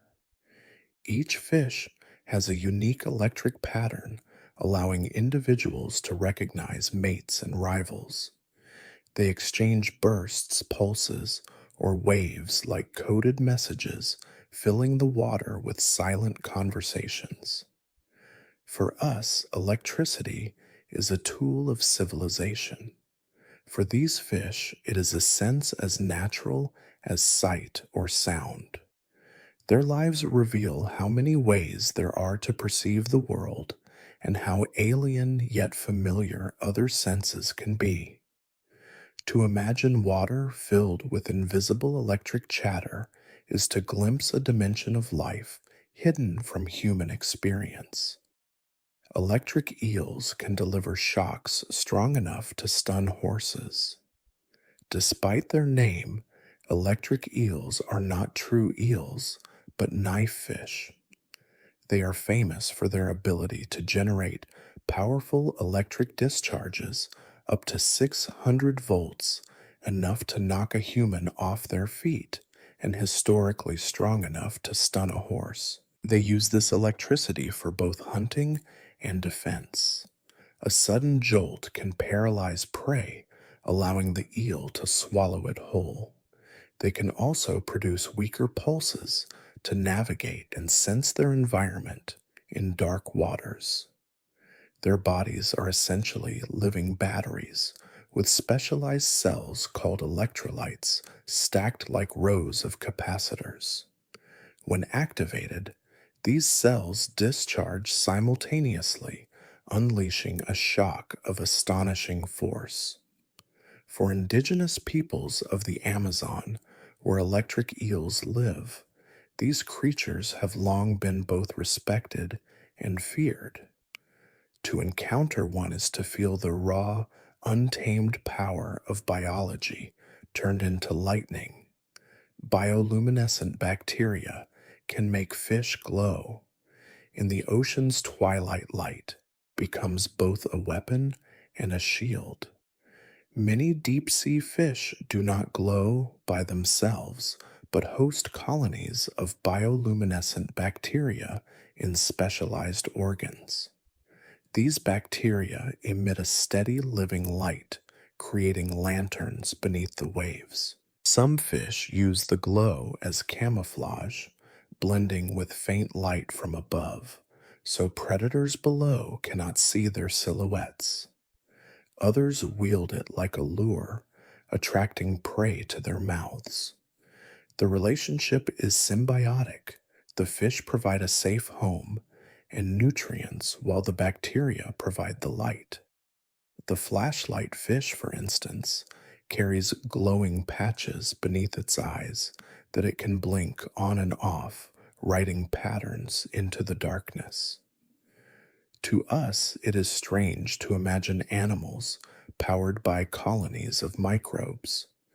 Yet, in the deep partnerships like this are common. Even in darkness, life finds ways to shine together. Some squid communicate through shifting colors. Squid are among the ocean's most expressive creatures, their skin alive with pigments and iridescence. Beneath the surface lie chromatophores, tiny sacs of color that expand and contract at lightning speed. With these, squid can flash patterns across their bodies, shifting from pale to deep crimson in a heartbeat. Scientists believe many species use this ability not just for camouflage, but for communication. Groups of squid often coordinate their colors, pulsing stripes or spots in synchrony signals of courtship, aggression, or cooperation. Imagine entire schools of squid flickering like living light shows conversations carried out in flashes of color we cannot fully decipher. To humans, their displays seem alien, almost like neon signs rippling beneath the waves. But to squid, it is simply language, a silent dialogue written in living patterns across skin that never stops changing. The vampire squid lives in nearly oxygen-free depths. Despite its sinister name, the vampire squid is a fragile survivor of the deep. It lives in one of the harshest environments in the ocean the oxygen minimum zone, where levels are so low that most creatures cannot survive. The vampire squid drifts slowly, conserving energy with gelatinous skin and a cloak like web that connects its arms. Unlike its active relatives, it does not chase prey. Instead, it gathers marine snow, drifting bits of organic matter, using sticky filaments and rolling them gently into food. Its name comes from its dark color and eerie silhouette, yet it feeds more like a quiet collector than a predator. In waters that seem unlivable, it has carved out a niche, a ghostly remnant of ancient cephalopods. The vampire squid proves that survival doesn't always mean strength or ferocity. Sometimes it means patience, efficiency, and the art of living with very little. The colossal squid has eyes the size of dinner plates. In the dark depths of Antarctica's waters lives a creature so seldom seen that only a few have ever reached human hands.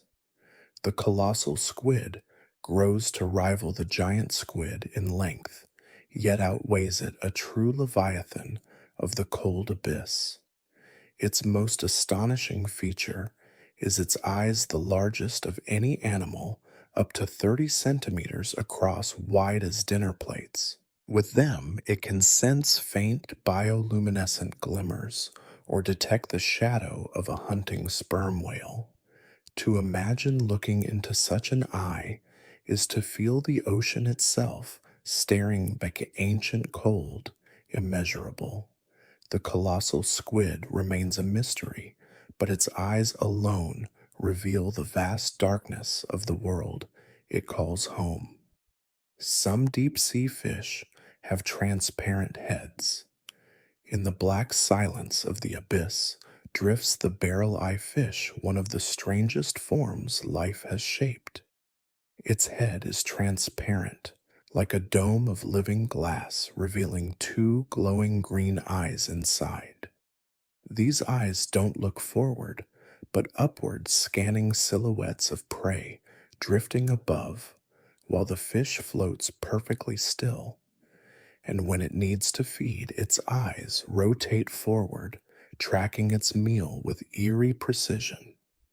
The transparent shield protects these sensitive organs from the stinging tentacles of siphonophores, gelatinous hunters of the deep.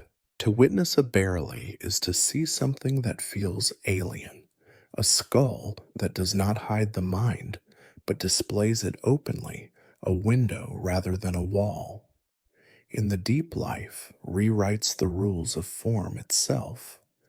The anglerfish uses a glowing lure to hunt. Few visions of the abyss are as haunting as this creature, needle teeth, wide jaws, and a lantern of living light. From its forehead grows a fleshy stalk tipped with bioluminescent bacteria, glowing like a tiny star suspended in endless night. In the darkness, this gentle flicker is irresistible. Curious fish and drifting squid approach, enchanted by the only light for miles. And in an instant, jaws snap shut. Prey vanishes into a cavernous mouth that can swallow animals nearly half the anglerfish's size. In the midnight sea, the anglerfish is patience made predatory, a silent trap set by evolution in the darkest theater on Earth. Females much larger than males carry these glowing lures, while tiny males sometimes fuse permanently to their bodies, becoming little more than appendages, providing sperm.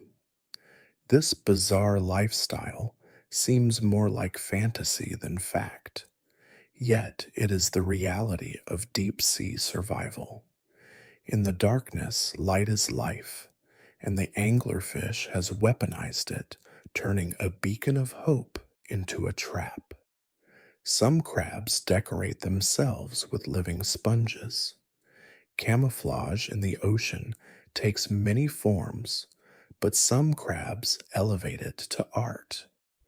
Decorator crabs pluck bits of sponge coral and even living anemones, attaching them to hooked bristles on their shells. These adornments conceal their shapes, breaking their outlines into the reef's background. Some choices are strategic anemones sting would be predators, providing extra protection, while sponges can release toxins. The crab, in turn, gives the anemone mobility, carrying it to new hunting grounds. Watching a decorated crab move is like seeing a walking garden, a patch of reef come to life. What looks whimsical is actually survival strategy, a clever collaboration between creature and environment. In the ceaseless struggle of predator and prey, some crabs survive not by hiding, but by turning themselves into living landscapes. Hermit crabs form vacancy chains to trade shells. Hermit crabs do not grow their own homes, they borrow empty snail shells. But as they grow, they must move to larger shells. In the wild, this leads to remarkable social behavior. When a new shell appears multiple, hermit crabs gather, inspecting it carefully. If it is too large, they form a line from smallest to largest, each waiting for the crab ahead to move into the new shell so they can inherit the one just vacated. These vacancy chains can involve a dozen crabs or more, shuffling homes in a sequence of perfect timing. The cooperation ensures everyone benefits, turning competition into a communal event. Watching crabs trade shells like tenants, exchanging apartments, is both amusing and profound, a glimpse of how even simple creatures negotiate scarcity through patience and order. Some shrimp can see more colors than humans. Our eyes, marvelous as they are, contain three types of color receptors, allowing us to see the rainbow's spectrum. But the mantis shrimp, a small, flamboyantly colored marine predator, carries up to 16 types. This means it perceives the world in ways we cannot imagine, detecting ultraviolet and polarized light invisible to us. For the mantis shrimp, the reef is likely an explosion of signals, patterns, and hues hidden from human vision. Their shells shimmer with messages visible only to each other. To imagine what the world looks like to a mantis shrimp is impossible, a palette beyond our comprehension, a vivid secret of the ocean rendered in colors we cannot see. They remind us that our vision is not the limit of reality, but just one version among many. The ocean is full of colors we will never truly see. The mantis shrimp punches with the force of a bullet. Beyond its incredible vision, the mantis shrimp possesses another superpower, one of the fastest strikes in the animal kingdom. Its club-like appendages accelerate with such speed that they create cavitation bubbles, tiny voids that collapse with bursts of heat and light. The strike is so powerful it can shatter aquarium glass and crack the shells of crabs and snails. To its prey, the punch lands with the force of a speeding bullet. Remarkably, the mantis shrimp can unleash these blows repeatedly without damaging its own limbs, thanks to a complex arrangement of spring-like structures and shock-absorbing tissues. To watch one hunt is to see raw physics in action, a creature harnessing mechanics with explosive precision. Despite their small size, Mantis shrimp embody ferocity and brilliance, combining extraordinary perception with devastating power. They are tiny gladiators of the reef, hidden in plain sight. Some worms glow green in the ocean, in the twilight of the sea, where daylight fades and darkness begins to reign. Some worms shimmer with an otherworldly green light. These are polychaetes, fragile creatures whose bodies pulse with bioluminescence. When disturbed, they sometimes release glowing particles into the water, leaving streaks of emerald fire as they retreat. Scientists believe this light may confuse predators or attract mates, but for us it is simply mesmerizing. Threads of living light drifting through the sea. Unlike the fierce lanterns of anglerfish or the sudden flashes of squid, the glow of these worms feels delicate, almost like a quiet breath in the darkness. It is a reminder that even the smallest creatures, often overlooked, have found ways to turn survival into spectacle. In the ocean's endless blackness, they write their presence in light brief but unforgettable. Others build chimneys of metal sulfides on the seafloor. On the ocean floor, where Earth's crust cracks open, hydrothermal vents spew scalding water rich with minerals. Around these vents rise strange towers, chimneys built not by hands, but by chemistry. As hot water meets cold seawater metals, like iron and copper, precipitate, forming tall, jagged structures that can reach several meters high. Some are called black smokers, releasing dark plumes of mineral laden water. These chimneys are not lifeless rock, but the foundation for entire ecosystems. Tube worms, shrimp, and crabs gather in dense colonies, feeding on bacteria that thrive in the chemically rich environment. To stand near one is like gazing at an alien city rising out of darkness, glowing faintly with heat. In a world without sunlight, these chimneys become life skyscrapers, monuments to the strange chemistry that makes survival possible in Earth's most hostile places. Some creatures thrive where life seems impossible. In volcanic regions, hot springs bubble with water nearing boiling point. For most organisms, this would be fatal. Yet thermophiles, tiny heat-loving microbes, flourish here. Their enzymes remain stable where ours would unravel, and their vivid colors paint the pools in brilliant yellows, oranges, and greens. Occasionally, small worms and crustaceans join the spectacle, enduring temperatures that seem unimaginable. Observing them is a lesson in resilience. Life does not simply endure, it adapts, transforms, and thrives where we least expect it. Even in extreme acidity, life persists.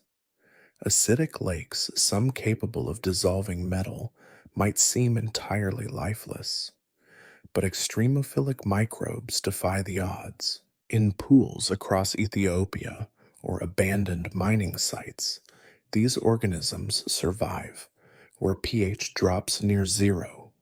Their membranes and proteins resist corrosion, allowing them to metabolize and multiply in what feels like a chemical nightmare. Some species even turn the water into vivid palettes of red, orange, and yellow. Life here shows that adaptability can transcend the boundaries we assume are absolute, hinting at the possibility of life in alien worlds surviving chemistry far harsher than anything on Earth. Far beneath the surface, another hidden world pulses quietly. Deep in the bedrock miles underground, bacteria inhabit cracks and water filled pores isolated from sunlight and air for millions of years. Some feed on hydrogen released slowly from rocks. Others survive on traces of methane or sulfur compounds. Their existence is measured not in days, but in decades and centuries. Recent drilling into deep mines has revealed entire ecosystems thriving in darkness, a biosphere so vast it may surpass the combined biomass of all oceans. These unseen communities remind us that life can flourish in silence under immense pressure and beyond the reach of light. Life, it seems, finds a way everywhere in heat, in acid, in shadowed depths. The extremes of our planet are not the limits of survival, but stages for extraordinary persistence. Across Earth's hottest springs, its most acidic lakes, and its deepest bedrock, life writes stories of adaptation, patience, and ingenuity, stories that redefine what it means to endure. It changes how we perceive our planet. Life is not confined to the surface. It pulses through Earth's depths, unseen but vibrant, a hidden heartbeat of persistence. Near hydrothermal vents, where scalding water spews from cracks in the seafloor, strange communities thrive without sunlight or oxygen. Giant tube worms, clams, and crabs live in a world powered not by photosynthesis, but by chemosynthesis, converting chemicals into energy. Within the tube worms reside symbiotic bacteria that feast on hydrogen sulfide, a gas poisonous to most life, and nourish their hosts from within. With blood red plumes and bodies stretching meters long, these creatures look almost extraterrestrial, anchored in utter darkness. To us, it seems inhospitable, yet life here thrives abundantly, proving energy can be drawn from the most unlikely sources. These sulfur powered ecosystems reveal the remarkable adaptability of life turning poison into sustenance. Extremophiles push the boundaries of survival even further.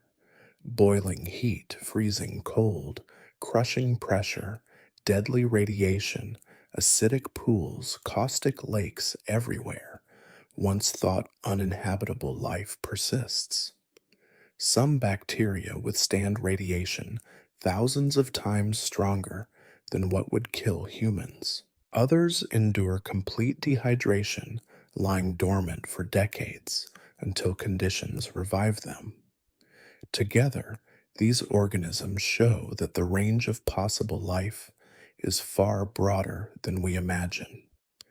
If microbes can flourish in acid and ice, in vents that boil the water around them, perhaps unseen life exists on Mars, Europa, or Titan. Extremophiles suggest that life is not delicate but stubborn, patient, and universal, waiting silently wherever the conditions allow. Even in the skies, Earth preserves its ancient stories. When a robin hops along a fence or a hawk soars overhead, you are witnessing living dinosaurs. Birds carry forward the legacy of creatures that ruled the planet millions of years ago, their feathers and flight a testament to evolution's power to transform, adapt, and endure. Birds are not merely related to dinosaurs, they are dinosaurs, the direct descendants of theropods, like Velociraptor. Feathers appeared long before flight, likely for insulation or display, and only later became wings for gliding and soaring. Even today, bird skeletons retain echoes of their reptilian heritage, hollow bones, clawed feet, and skeletal structures that speak of a lineage more than 200 million years old. Understanding this transforms how we see the past. The creatures that once dominated the land never truly vanished. They took to the skies. Every chirp, every wing beat, every synchronized flock is a living continuation of that ancient story. Meanwhile, crocodiles have taken a different path. Endurance. These formidable reptiles have changed little over 200 million years. Their armor, stealth, and ambush strategies were perfected long ago, leaving evolution little reason to intervene. They witnessed the rise and fall of the dinosaurs, the shifting of continents, and the emergence of mammals, yet they endure. Crocodiles can slow their metabolism, survive months without food, and thrive in rivers, swamps, and coasts worldwide. Observing one basking on a riverbank is like stepping into prehistory. In these living fossils, we see that sometimes the most successful evolutionary strategy is not rapid change, but timeless perfection. Some fish straddle two worlds, equipped with both gills and lungs. While most fish extract oxygen from water alone, species like lungfish can breathe air gulping it at the surface to survive when ponds dry up. During droughts in Africa and South America, they burrow into mud and cocoon themselves, relying on their lungs until the rains return. These dual respiratory systems are evolutionary relics offering a glimpse into the transition from water to land hundreds of millions of years ago. Watching a lungfish rise to breathe is like witnessing echoes of our own origins, a living bridge between worlds, a hint of how fish eventually gave rise to amphibians, reptiles, and mammals. Even the giants of the sea tell a story of transformation. Whales, Earth's largest animals, evolved from land-walking mammals. About 50 million years ago, a wolf-like ancestor called Pakicetus prowled ancient shorelines. Over generations, its descendants, adapted to aquatic life limbs, became paddles, nostrils migrated to the tops of their heads, and tails grew into powerful flukes, propelling them through oceans. In every breach, every spout of water, whales carry the memory of land, a living testament to evolution's extraordinary power to reshape life. The bones of early whales, like Ambulocetus, reveal creatures equally at ease on land and in water.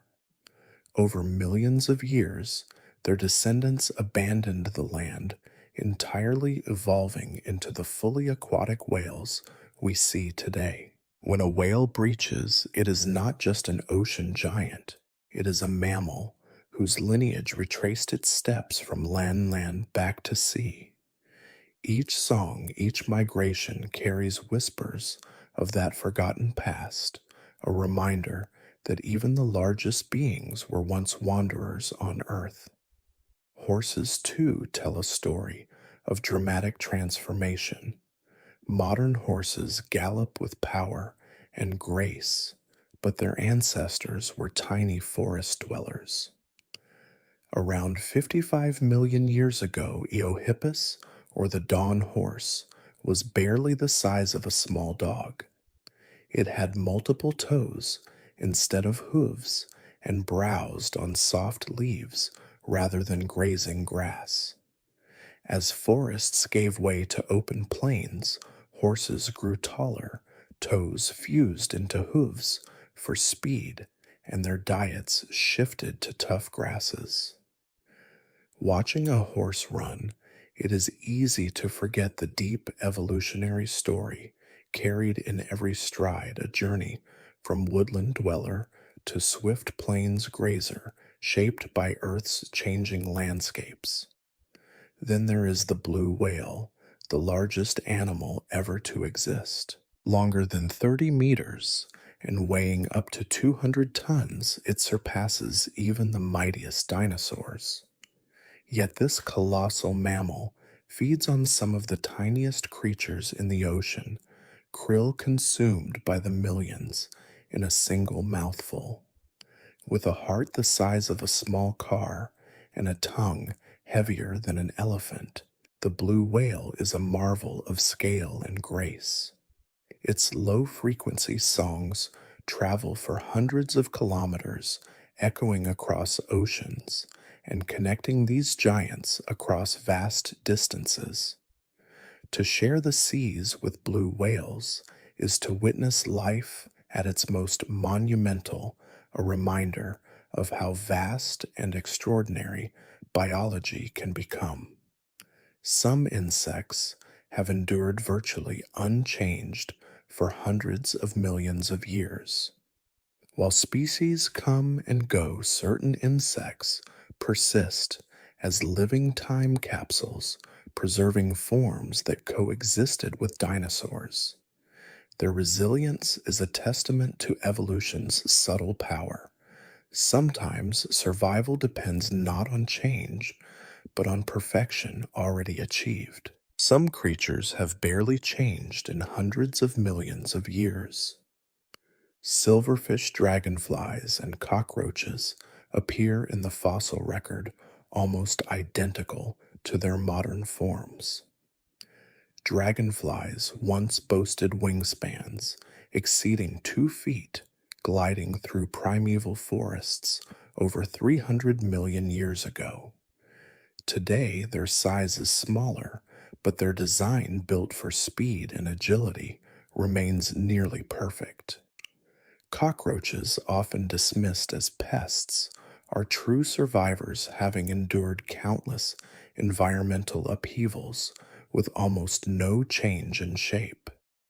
Observing these insects is like peering into living history, a reminder that evolution is not always about constant change. Sometimes perfection lies in stability. Life has faced cataclysm again and again. Across Earth's long history, at least 5 mass extinctions have wiped out most species. From the Permian event, which erased over 90% of life, to the asteroid that ended the dinosaurs' reign, these crises reshaped ecosystems completely. And yet life always rebounded, giving rise to new forms, new possibilities. Mammals flourished because of these extinctions, and eventually humans emerged. The resilience of life is staggering. Even after near annihilation, evolution presses on, renewing and diversifying. Extinctions show both fragility and tenacity, that life is less a fragile flame than a wildfire, sometimes dimmed, always reigniting. Even in the coldest places, remnants of past life endure. Antarctica, now a frozen desert, once hosted lush forests of ferns, conifers, and beech. Buried in the ice are seeds and spores that still contain fragments of ancient DNA. These molecular time capsules reveal what once thrived in a world very different from today. Holding such a seed is like holding a memory of a lost landscape, proof that life leaves traces even in extreme environments. Hidden deep within our DNA lie fragments of ancient viruses, echoes of infections that struck our ancestors millions of years ago. These viral remnants, known as endogenous retroviruses, make up nearly 8% of the human genome. Most are dormant, no longer capable of causing disease. Yet evolution has sometimes co-opted them for its own purposes. One such viral gene, for instance, plays a crucial role in forming the placenta-making mammalian pregnancy possible. In this way, Ancient viruses are more than relics. They are threads woven into the very fabric of what makes us human. Every cell carries traces of battles fought long ago, a patchwork history of survival. Life transforms invasions into opportunity, turning adversity into the building blocks of existence. Every breath connects us to the past. Inhaling, we take in more than oxygen. We draw in atoms that have cycled through countless lives before us. The carbon in your exhale may once have been part of a leaf, a dinosaur, or a whale.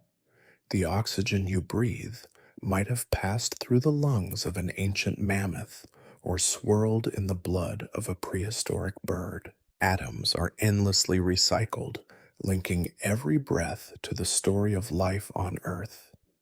Breathing becomes not just survival, but communion with creatures, forests, and oceans long vanished. All life shares a universal language, DNA. From deep sea microbes to towering oaks, from hummingbirds to humans, every organism is written in the same chemical alphabet.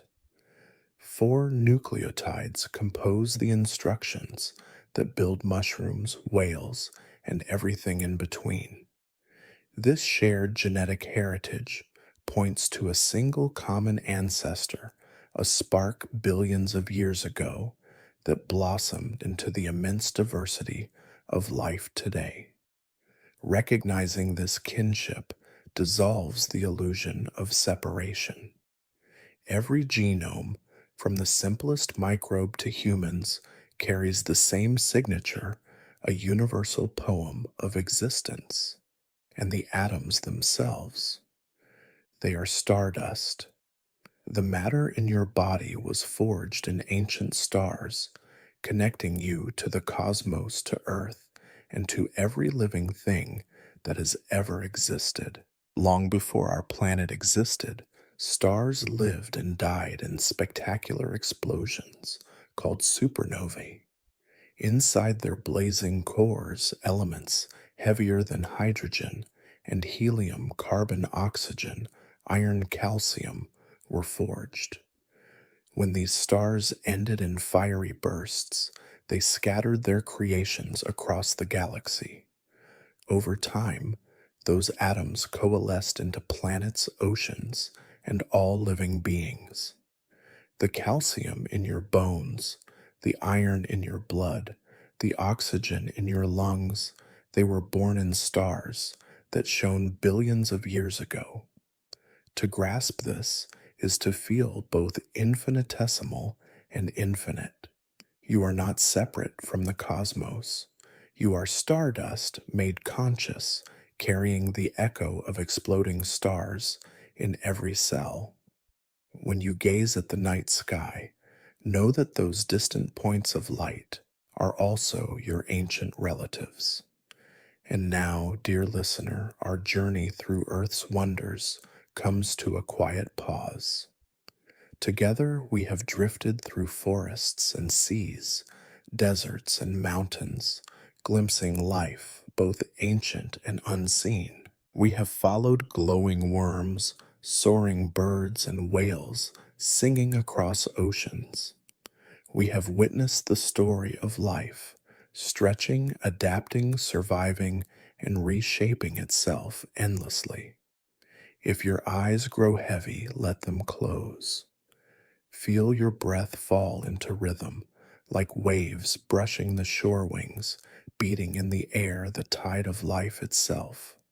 Each inhalation connects you to everything that has ever lived, a single thread in the vast, unbroken tapestry of Earth's story.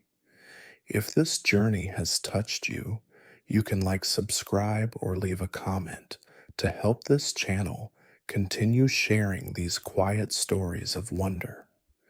But for now, there is nothing you need to do. You are part of this world, part of its timeless rhythm, part of its unfolding mystery. Let that thought cradle you. like the sea holding its creatures, like the earth sheltering all life. Sleep peacefully, dream gently, and remember within you flows the story of stars and oceans. Good night.